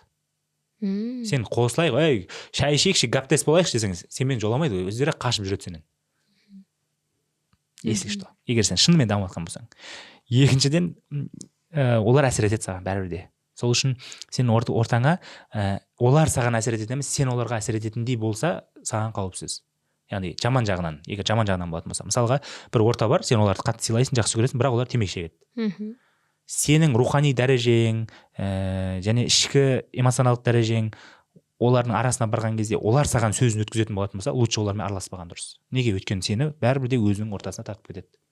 Егер сенің эмоционалдық халің, рухани өзіңе сенімділігің тыныш болатын болса, мықты болатын болса, олардың арасына барып, жігіттер, мынау дұрыс емес, хотя бы мен қасында шекпеңдерші деп айта алатын болсаң, онда бірге жүре бер. Оларға сен әсер етесің. Ал өскің келсе, мынау қоғамға қызмет үшін жүріп, солай бір үлкен өмірде із қалдырып кететін тұлға болғың келсе, онда сондай тұлғалардың қасына қарай тартылуың керексің. Қасына қызмет етіп болсын, іні болып болсын, басқа болсын, сен ол бізде артынан кіру дейді ғой, ондай емес. Сен үйренесің ана адамнан, өмірді көрген ол. Қаншама өмірді көріп, сен бір өмірді экономить етіп тұр ол саған. Бұл кеңесіңіз жас жігіттерге арналған емес па? Мысалы, отбасын асырап жүрген ер адамдар да осы техниканы қолдана алады ма? Әрине. Оларға мысалы отбасын асырау керек. Мен бала кезімде ништа оқып жүрген кезде бір ұстазым болды, ер кісі. Сол кісі маған өте керемет бір не айтты, кеңес айтты. Мен өзім сол кеңеске мен келісіп жүргем негізі. Потому что бала кезімде мен өзім классында ең ірісі болдым, жаңағыдай атаман болдым деген сияқты, мектепте атаман болдым деген сияқты. И маған андай өзімнің қатарластарымнан қарағанда үлкендермен араласу қызық болды да. Мен өзімнен 2 жас үлкендер араласатын, солармен араласатын тұғым. Солардың әңгімесі қызық, солармен жүру қызық еді маған. Сөйтіп солардың кругымен жүретін тұғым. Мен ол кезде круг деп айтады ғой. Кейін жаңа ништа оқып жүрген кезімде 8-ші сыныпта маған бір ағайым сондай әңгіме айтты. Рамазан, өмірде мен сенен не көріп тұрмын, потенциал. Өмірде жетістікке жеткің келсе, өзіңмен қатарластармен емес, өзіңнен мықтылармен жарыс, және олармен жаңағыдай жек көру жарысы емес, махаббатпен солардың білімін алу мақсатында жарыс. Яғни үлкендермен аралас, үлкендермен сөйлес, үлкендермен кеңес. Сол кезден бастап менің достарым уже менен 2-3 жас үлкен, сол 8-ші класста оқып жүрсем де, класстастарыммен класстаспа барласам, бірақ былай терең тақырыптарға, болашаққа қатысты, мақсатқа қатысты тақырыптарды класстасыңмен сөйлесе алмайсың ғой. Қойшы кеттік, доп ойнап қояйық дейді ол саған. Ана мен 11-ді бітіріп жатқандармен сөйлесем, университет оқып жатқандар интернеттен, WhatsApp, ол кезде не бар? ВКонтакте деген бар. ВКонтактені тауып аламын да солармен сөйлесем. Университетте оқып жүріп, бітіріп, уже жұмыс жасап жүрген шетелде, Еуропада жүрген ағаларды тауып аламын. Өзіміздің оңтүстіктен шыққан солармен сөйлесем, қалай шықтың, қалай болып жатыр, не істеу керек, қазір мен қалай не істеуім керек. И олар маған тең дәрежеде маған совет бере алады да. И көбінесе маған жүрген жерімде сол кезде қазірге дейін айтатындығын, сен жасың өзің жасыңа тура келмейді деп ше. Түрме қарайды, сен жасың сөзің мен де сізді менен үлкен деп ойладым. 5-6 жас, 10 жасқа дейін үлкен сияқты дейді да. Потому что мен сол өзімнен 5-6 жас, 10 жасқа дейінгі үлкен ортамен араласам, солармен кеңесем, солардан ақыл тыңдаймын. Қазіргі уақытта мен ақыл тыңдаймын. Только жасқа емес, қазір уже мен жасты мойындамай қалдым. Қазір жасқа емес, қазір мен ғалымдық дәрежесіне қарайтын болдым. Яғни қаншалықты жүрекпен дінді қабылдай алған, ғылымды қабылдай алған адамдар. Мысалы, Оралхан ұстаздан үнемі кеңесіп отырамын, Арман ұстаздан кеңесіп отырамын, тағы да 1-2 ұстаздарым бар. Үнемі кеңесіп, өзіме күмәнді болып қалған сұрақтар болады ғой. Мен өзіме қатарластарға шығып көрдім. Қари, Нұрбаракты бітірген өзіме қатарластармен сұрақ. Бірақ бәрібір оның даму деңгейі менімен қатар болғандықтан, ана сұраққа өзінің искажениясымен жауап беріп жатыр да.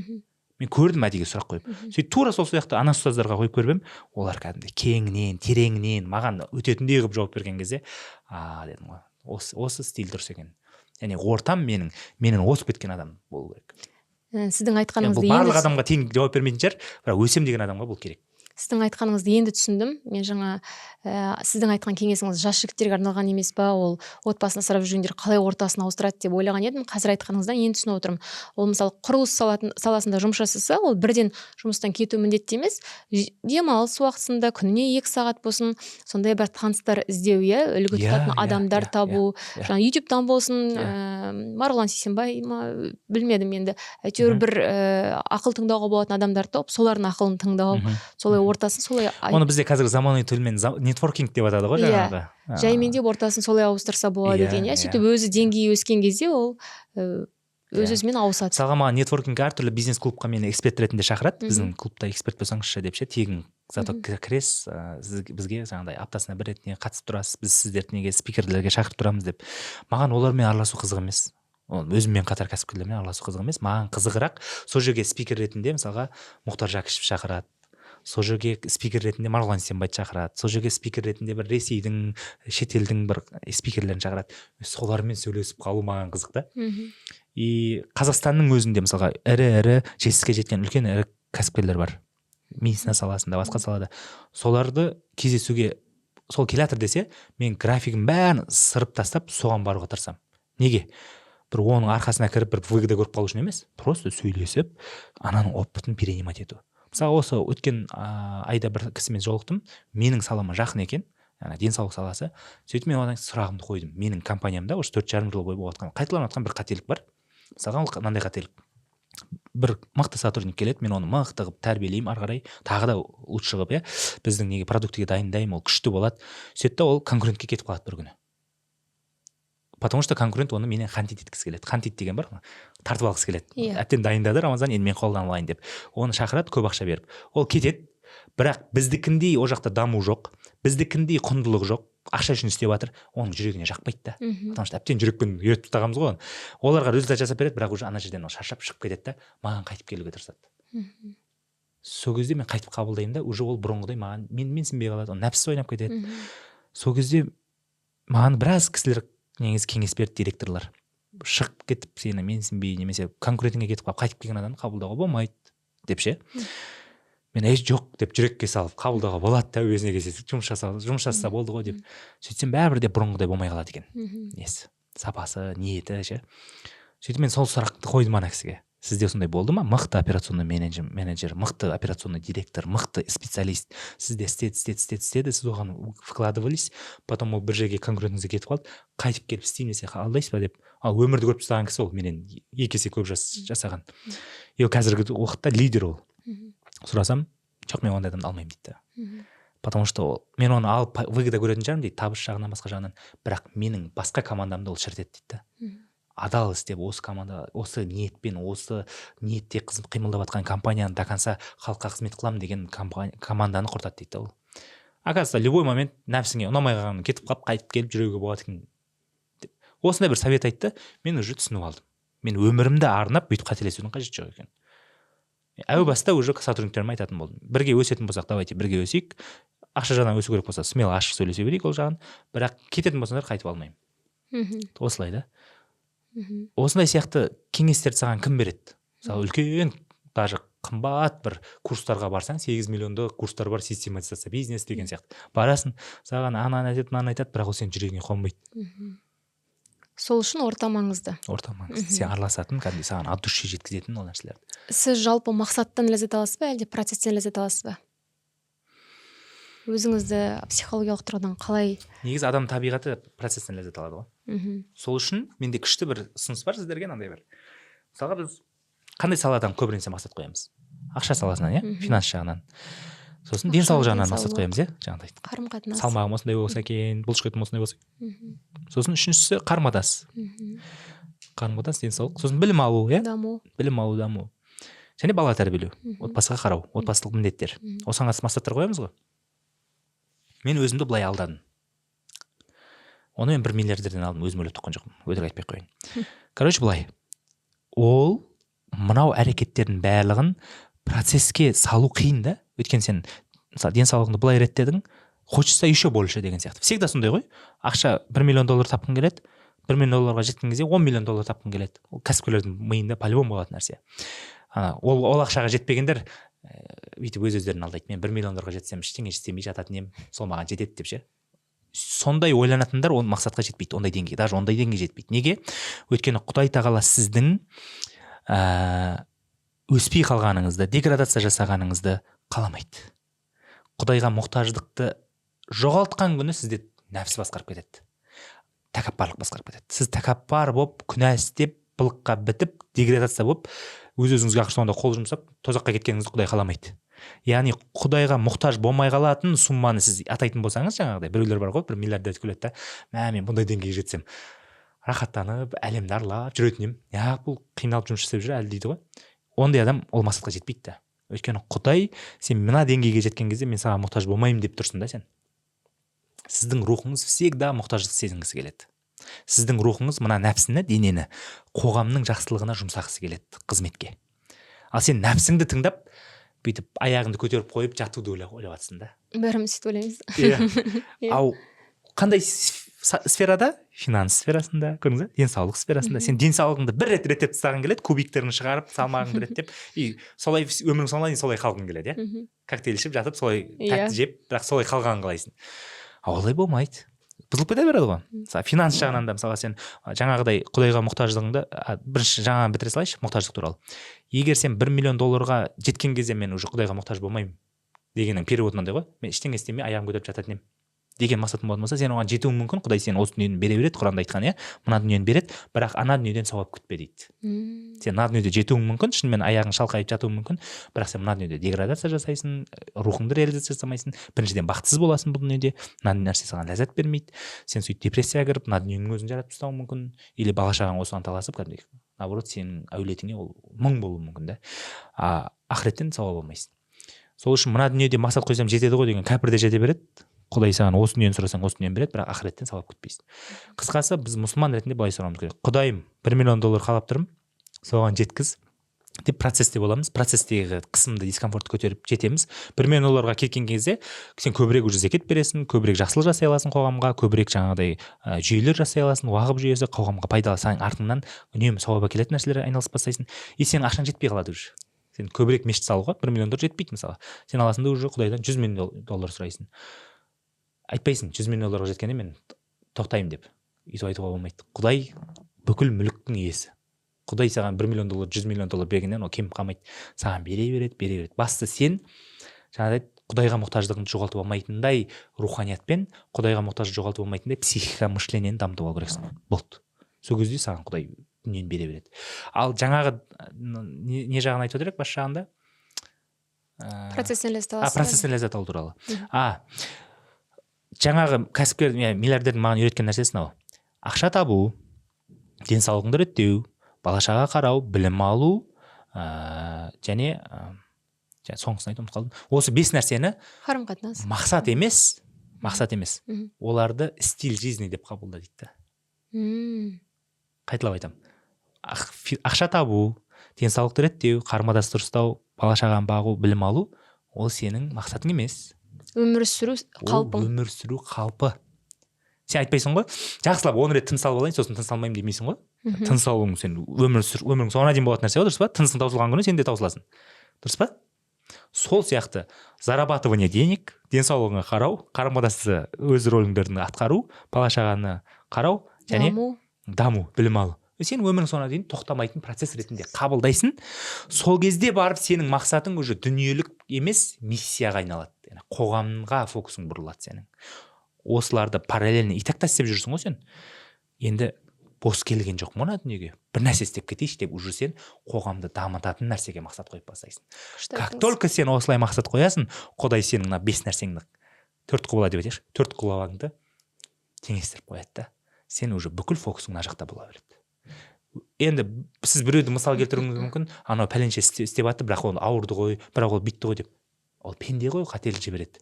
Бірақ Құдайдың уәдесі қандай болып тұр? Асыр сүресінде Құдай уәде беріп жатыр. 4 заманға серт бүкіл адам зиянда, бүкіл адам проблемада дейді. Мыналардан басқа дейді. Иман еткендер, 6 иман шарты бар, зерттеп алыңыздар. Салихалы өмір сүргендер, адамгершілікпен. Ақиқатқа тура қарағандар және басқаларды ақиқатқа шақырғандар. Және ақиқаттың ауыртпалығына сабыр еткендер және басқаларды сабырға шақырғандар.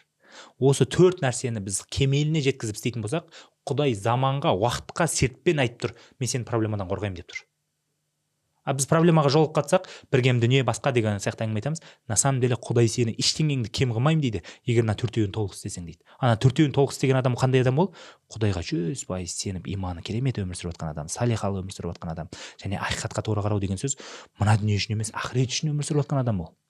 Көрдіңіз ба? пайғамбарлық деңгейге қойбай қарап тұрсаң ше, енді пайғамбар бола алмаймыз ғой, бірақ жасап жүрген жұмысының өзін және басқаларды ақиқатқа шақыру дейді. Тек қана өзі ақиқатқа келіп мен әулиемін деп өзін бүйтіп қойып отыру емес. Басқа адамдардың да жақсаруына, рухын реализация жасауына, қоғам дамуына атсалысу. Басқа адамдардың рухының еркіндікке шығуына, нәпсінің құлы болмай ше, құр бала шаға бақсақ болды, көбейсек болды деп жануар сияқты өмір сүрмей, рухының реализациясын, рухының еркіндікке шығуының, рухының ана дүниесінің, мына дүниесінің бақытты болуына, дінді басқаны жүрегімен қолданып өмір сүруіне атсалысуымыз керек та әрқайсымыз. Яғни мен өзім үшін деп емес, қоғамның дамуы үшін деп өмір сүруіміз керек та.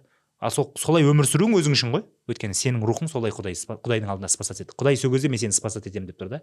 Сол кезде сені құтқарамын деп тұр. Қысқасы жаңағыдай ақша табу, дүние жинау, денсаулыққа қарау, иә, қарым-қатынасында рөлдеріңді орындау, бала шағаңа жеткізу, білім алу деген нәрселерің, ол сен стиль жизни болу керек. Ол сен мына кезде ғана орындалатын мақсат емес, өмірің соңына дейін дем таусылғанша жасалатын нәрсе деу керек. Әрқашан соны дамыту. Біз де андайды армандаймыз ғой. Пенсияға дейін ақшаны жинап алсам, сосын сол ақшаға күн көрсем деп ана. Нелер айта ма? Финансовый эксперттер, грамотностьқа үйрететіндер. Финансовый грамотностьтың бірінші шарты зарабатывание денег, стиль жизни болу керек. И зарабатывание денег ақша үшін емес, сен қоғамға пайдалы қызмет жасатқанда ақша өз үшін келіп аталу керек қой. Сен фокусын осыға құрсаң, сенде финансовый грамотность өзімен өзі қалыптасады негізі. Осылай. Жақсы. Бүгінгі сұхбатта біз әдемілеп мақсатқа жетуді жан-жақты психологиялық тұрғыдан сіздің өмірлік тәжірибеңізді салып тұрып талқыладық. Өткен подкастта жаңа балаға байланысты, баланың психологиялық дамуы, тәрбиесі туралы сөз қозғаған болатынбыз. Одан кейін даму туралы сөз қозғалды. Енді бұл жерде айтылу керек бір нәрсе бар сияқты, қарым-қатынас. Жалпы идеалды қарым-қатынас жасаудың қандай да бір техникалары, құпиялары бар ма? Бір қысқаша жауап беріп өте аласыз ба осыған? Мақсат идеалды қарым-қатынас болса мысалға. Ондай мақсат болу қате. Шын айтамын. Иә. Мысалға өткен подкастта біз мысалға ана болу, иә, жүктілік деген тақырып. Сол кезде де идеал болуға тырысуға болмайды ешкімге. Қазір де мысалы мақсат қоюға тырысып жатырмыз, иә, жылы аяқтап Құдай қаласа. Ол кезде де идеальны болуға тырысуға болмайды. Идеальны болуға тырысу емес, екінші бір әдемі концепция бар екен психологияда, мынандай. Достаточно хороший. Жеткілікті деңгейде жақсы өмір сүрсек жеткілікті соның өзі. Ол қандай мағынада? Яғни идеальный болуға лайық емеспін деген травма емес ол. Идеальный деген нәрсе ол Құдайға лайықты нәрсе да. Яғни сен ол қандай Құдай жақсылық берсе де, Құдайдың беріп жатқан идеальный нәрсе ғой. Соны қабылдауға дайынмын, бірақ ол менікі емес, нәтиже менікі емес деп өмір сүру. Яғни сіздің айтып тұрған мақсатыңыз ол нәтиже ғой. Нәтиже Құдайдікі. Құдай қандай деңгейде берсе де мен оған разылықпен қабылдаймын. Осындай позицияда болуымыз керек. Сұрақты қайталап жіберсеңіз, ұмытып қалдым. Қарым-қатынасты жаңа деңгейге көтеру, немесе осы жаңа жылда достаточно хорошо болу үшін жаңа жылда қарым-қатынасымыз жаңа деңгейге көтерілу, иә. Күшті техникасы ма? Ең күшті техника қарым-қатынасты реттейтін. Ол бірінші Құдаймен өзіңмен қарым-қатынасыңды реттеу. Құдаймен өзімен қарым-қатынас реттелген адам басқа адамға жүрекпен тыңдай алады, басқа адамды жүрекпен кешіре алады, басқа адамға жүрекпен сөйлей алады. И ондай адаммен сөйлесу де приятно, ондай адаммен отбасы болу да приятно, ондай адамды ешкім измена жасамайды, ондай адамға ешкім тастап кетпейді. Өйткені ол Құдаймен бақытты, Құдаймен қарым-қатынас реттелген, өзімен қарым-қатынас реттелген ішкі жан дүниесінде. Осы нәрсеге мен шақырадым да. Және жаңа айтқаныңыздай ожидание, иә? Иә, ожидание минималды болу керек. Минималды болу. Вообще негізі ожидать етпеу керек қой ешкімнен ештеңені. Қалауыңды ашық айту керек, істей аласың ба Құдай үшін деп. Істей аламын десе істеткіз, көмек алу да нормально. Біреулер вообще ешкімге көмек алмаймын деп өмір сүретіндер бар. Көмек алса біреудің алдында әлсіз сезініп қалатындар бар.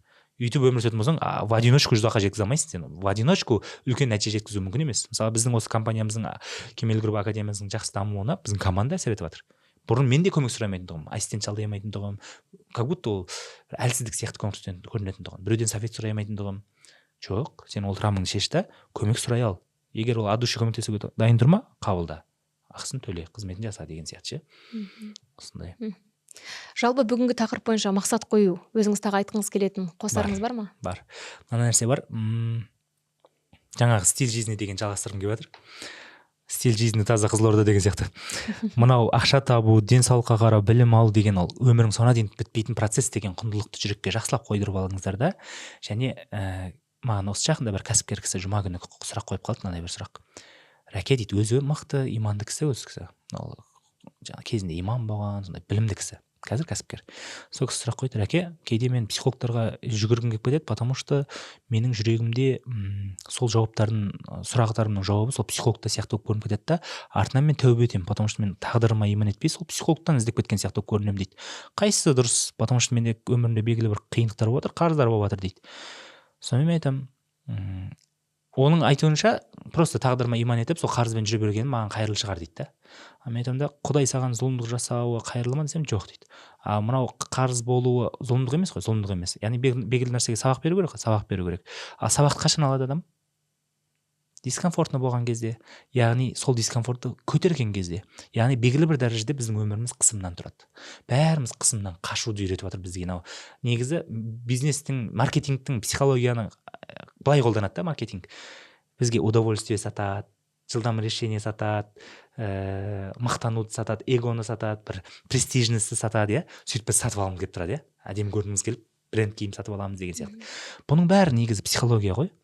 На самом деле солай бізді социальный сеть, психология, маркетинг, кәсіпкерлердің маркетингі бізді үйретіп тастады.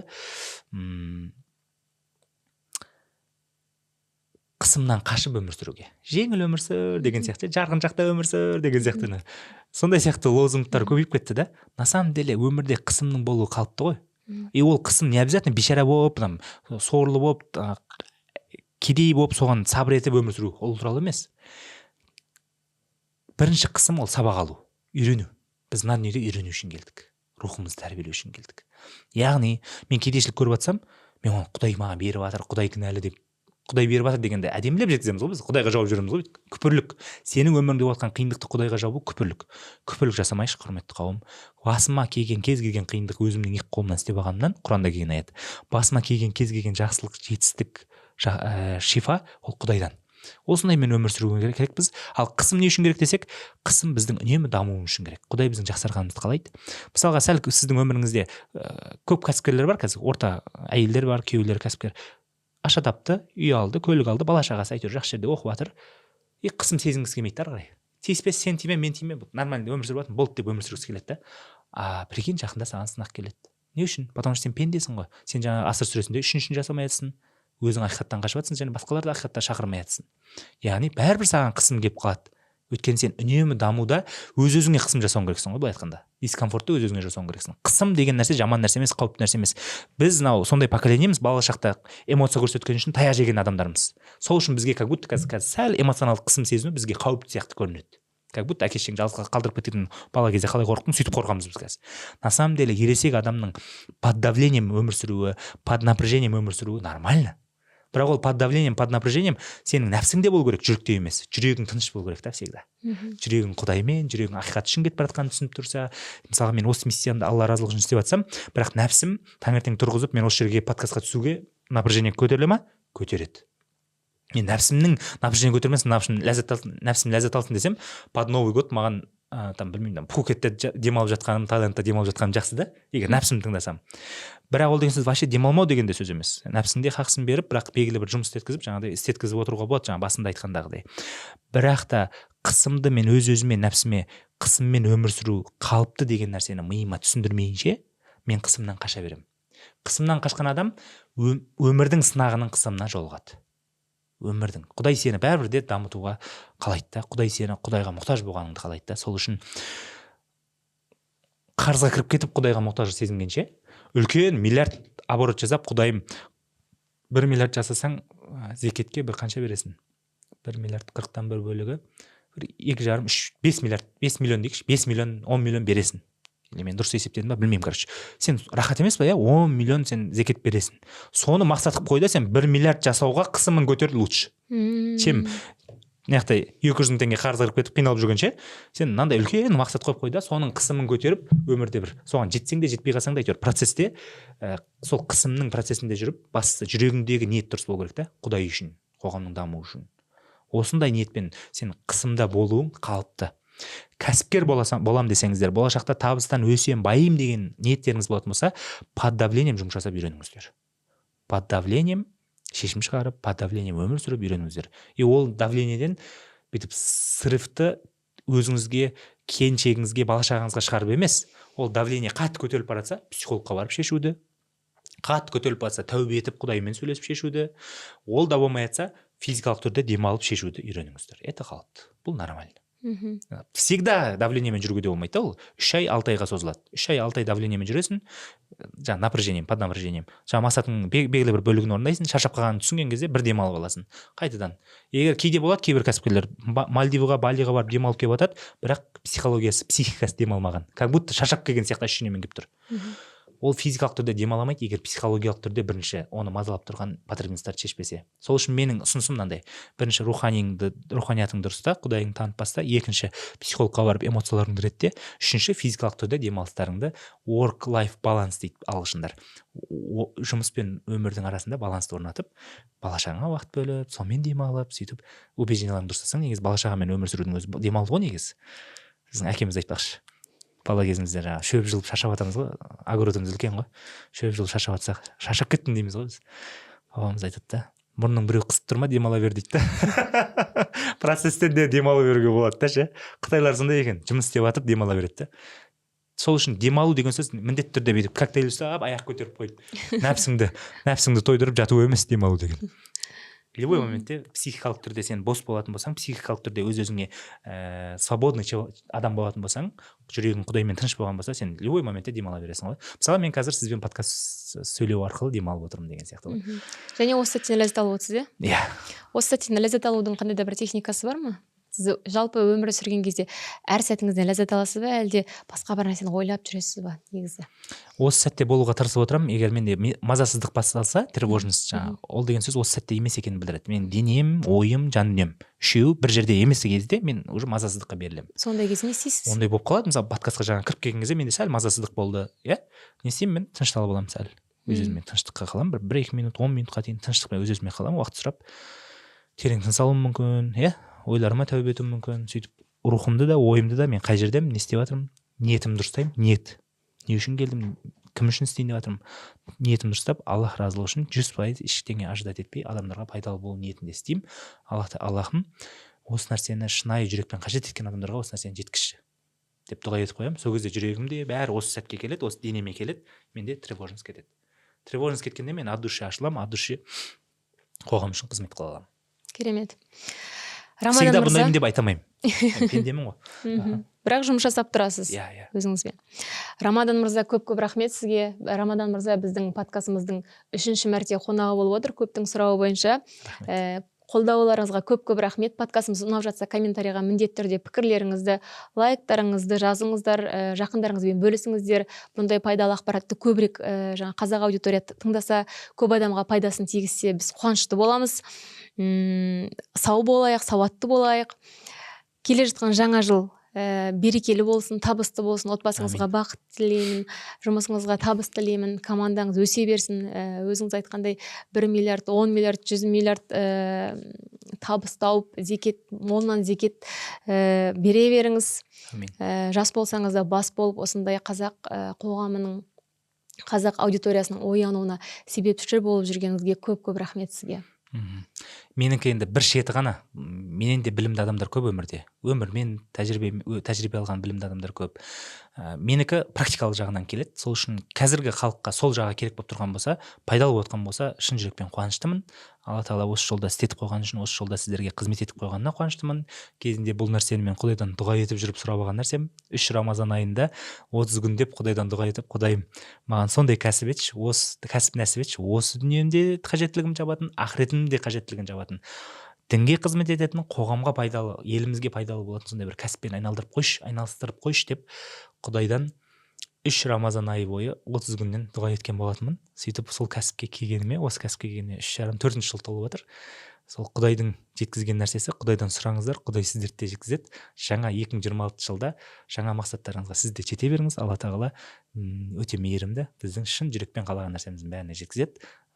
Сценарий болашаққа, алдағы өміріңізге, осы алдағы 1 жылға жазуды ұмытпаңыздар, құрметті көрермен.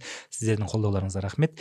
Осы тақырыптар жақындарыңызға, қоғамға жеткен сіз де атсалысқаныңызды сұраймын, өтініш жасап. Өйткені белгілі бір ниетте қызмет етіп жатса бір топ адам, сол ниетке сіз де атсалыссаңыз, кішігірім әрекетпен сіз сол қауымның істеп жатқан сауабындай сондай объемдағы сауап аласыз. Осы дінімізде сондай. Мысалға Гүлнұр ханым 100 теңге, мен 100 теңге, екеуміз қосып 200 теңге садақа беріп жатқан болсақ, сіз 10 теңге қоссаңыз да, сіз 220 теңгенің сауабын аласыз. Өйткені сіз бір ниеттес адамдарға қосылдыңыз. Сол үшін, құрметті көрермен, сіздерден осындай бір ұсыныс бар.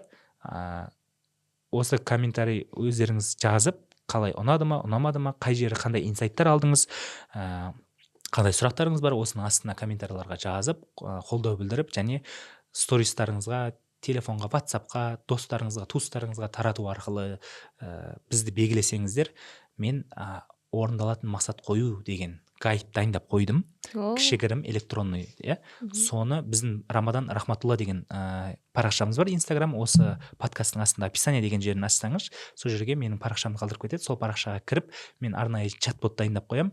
Сол чат-ботқа мақсат деп жазайық. Дайректке ма, комментарийге ма? Екеуі де. Или мақсат деген біреу кіммен жазып кетеді, қандай сөз айтсақ болады? Жаңа өмір? Біреулер өй жоқ біреулердің телефонында. Давайте мақсат дей салайық. Мақсат деп жазайық. Мен К-ға да, мақсат дегенге де істеп қойайын. Сіздер директке немесе комментарийға менің посттарыма жіберсеңіздер, сізге сол нені мақсат қою техникасын, сіздерге электронды нұсқасын чат-ботымыз жіберетін болады. Сосын сіздерде тағы да бір алдыңғы подкасттарымызды көрген көрермендер білетін шығар. Рамадан мырза бізде номер 1 психосоматолог, психолог. Бұл кісінің қабылдауына жазылу өте ұзақ уақыт. Сол үшін де сіздерде бір жаңа аудио форматтағы аудиотерапиялар шықты. Сол аудиотерапияларды ата-анамен сепарация, көбінесе қазір қандай тақырыптар болады қоғамда? Ата-енемен бірге тұру, бөлек тұру, ұл баланың ата-ананың алдында қарсы сезіну, қыз баланың ата-анаға қарсы сезіну. Осының бәрі эмоционалдық түрде сепарация болмағаннан. Физикалық сепарация емес, бірінші эмоционалдық сепарация шешілсе, басқа тақырыптың бәрі шешіліп кетеді. Сепарация тақырыбы, самооценка тақырыбы, мақсат қою тақырыбы, біраз құндылық тақырыптары, жеке психологқа барып терапияда шешілмейтін тақырыптарды біз аудиотерапияға шығарып қойдық. Ол медитация емес, шатастырмаңыздар. Медитация бөлек, аудиотерапия бөлек. Бұл аудиотерапия рынокта жаңа нәрсе. Сол нәрсені сіздерге біз дайындап, өзім 6 ай бойы дайындадым. Қанша тақырып қамтылған? 16 тақырып қамтылған. Солардың ішінде сіздерге қаншауы дайын болды, соншасын беруге дайынбыз. Оның құндылығы енді дайындауы бар, командасы бар, басқасы бар, кішігірім бағасы болады. Бірақ менің жеке терапиям 100 мың болатын болса, ол аудиотерапия біреуі бір 5 мыңнан ба сондайдан түсетін болады, егер общий қарайтын болсақ. Сонда сіз общий 10 терапияны алатын болсаңыз, 50 мың теңгеге бір жылға доступпен аудиотерапия всегда өзіңізбен, отбасыңызбен тыңдай алатын нәрсені алатын боласыз. Бұны не үшін жасап жатырмын? Потому что подкаст өте көп адамдар қарайды. Барлық адам бірдей терапияны бірдей уақытта сатып алам десе де, біз физически үлгермейміз. Сол үшін де сатып алып өзімен жұмыс жасай алуына, өзін реттеп отыруына 1 жыл бойы көмектесетіндей осындай құндылық беріп жатырмыз, Аллах қалауымен. Керемет. Рамадан мырза, оны жаңа біздің парақшаға кіріп алады ғой. Рамадан мырза, мынандай өтініш айтсам болады ма? Осы подкаст толықтай көрген, сосын сізді және мені белгілеп, стористарына белгілеп, осы подкаст туралы пікірін жазған және YouTube каналға тіркелген 3 көрерменге осы терапияны сыйлай аламыз ба? Осы терапияны 5-еуін сыйлайық. 5-еуін сыйлаймыз ба? 3-еу емес, тіпті 5-еу? 3-еу деп па? Мен 3-еу деп отырмын. Жарайды, 3-еуін сыйлайық. Жақсы, 3-еуін сыйласаңыз да өте керемет деп ойлаймын. Және доступы бірнеше уақыт болады, 1 жылға дейік. 1 жылға, өте керемет. Құрметті көрермен, подкаст көріңіздер, YouTube-ға тіркеліңіздер, Рамадан мырза Instagram парақшасын көрсетіп қойдық, тіркеліңіздер, және маған тіркеліп, подкаст туралы пікір жазып, бізді белгілеп, стористарыңызға салатын болсаңыздар, сіздерге осындай кереметтей 3 терапияға доступ сыйлайтын боламыз. Бір-бірімізден ештеңе күтпейік, барлығын Аллах разылығы үшін істейік. Сіздер де Аллах разылығы үшін осы біздің Гүлнұр ханымның істеп жатқан еңбегін халық естісін деп, шын ниетпен Құдайдың разылығы үшін бөлісіп жіберсеңіздер, керемет сауаптар алатын боламыз иншалла. Бұйыртса. Жаңа жыл құтты болсын. Жаңа жылда баршаңызға жаңа табыс, бақыт, отбасыларыңызға береке, амандық, саулық тілеймін. Үлкен-үлкен мақсаттар қойып, оларға жетіп, тарихта қалатын мықты тұлға болыңыздар. Көп-көп рахмет.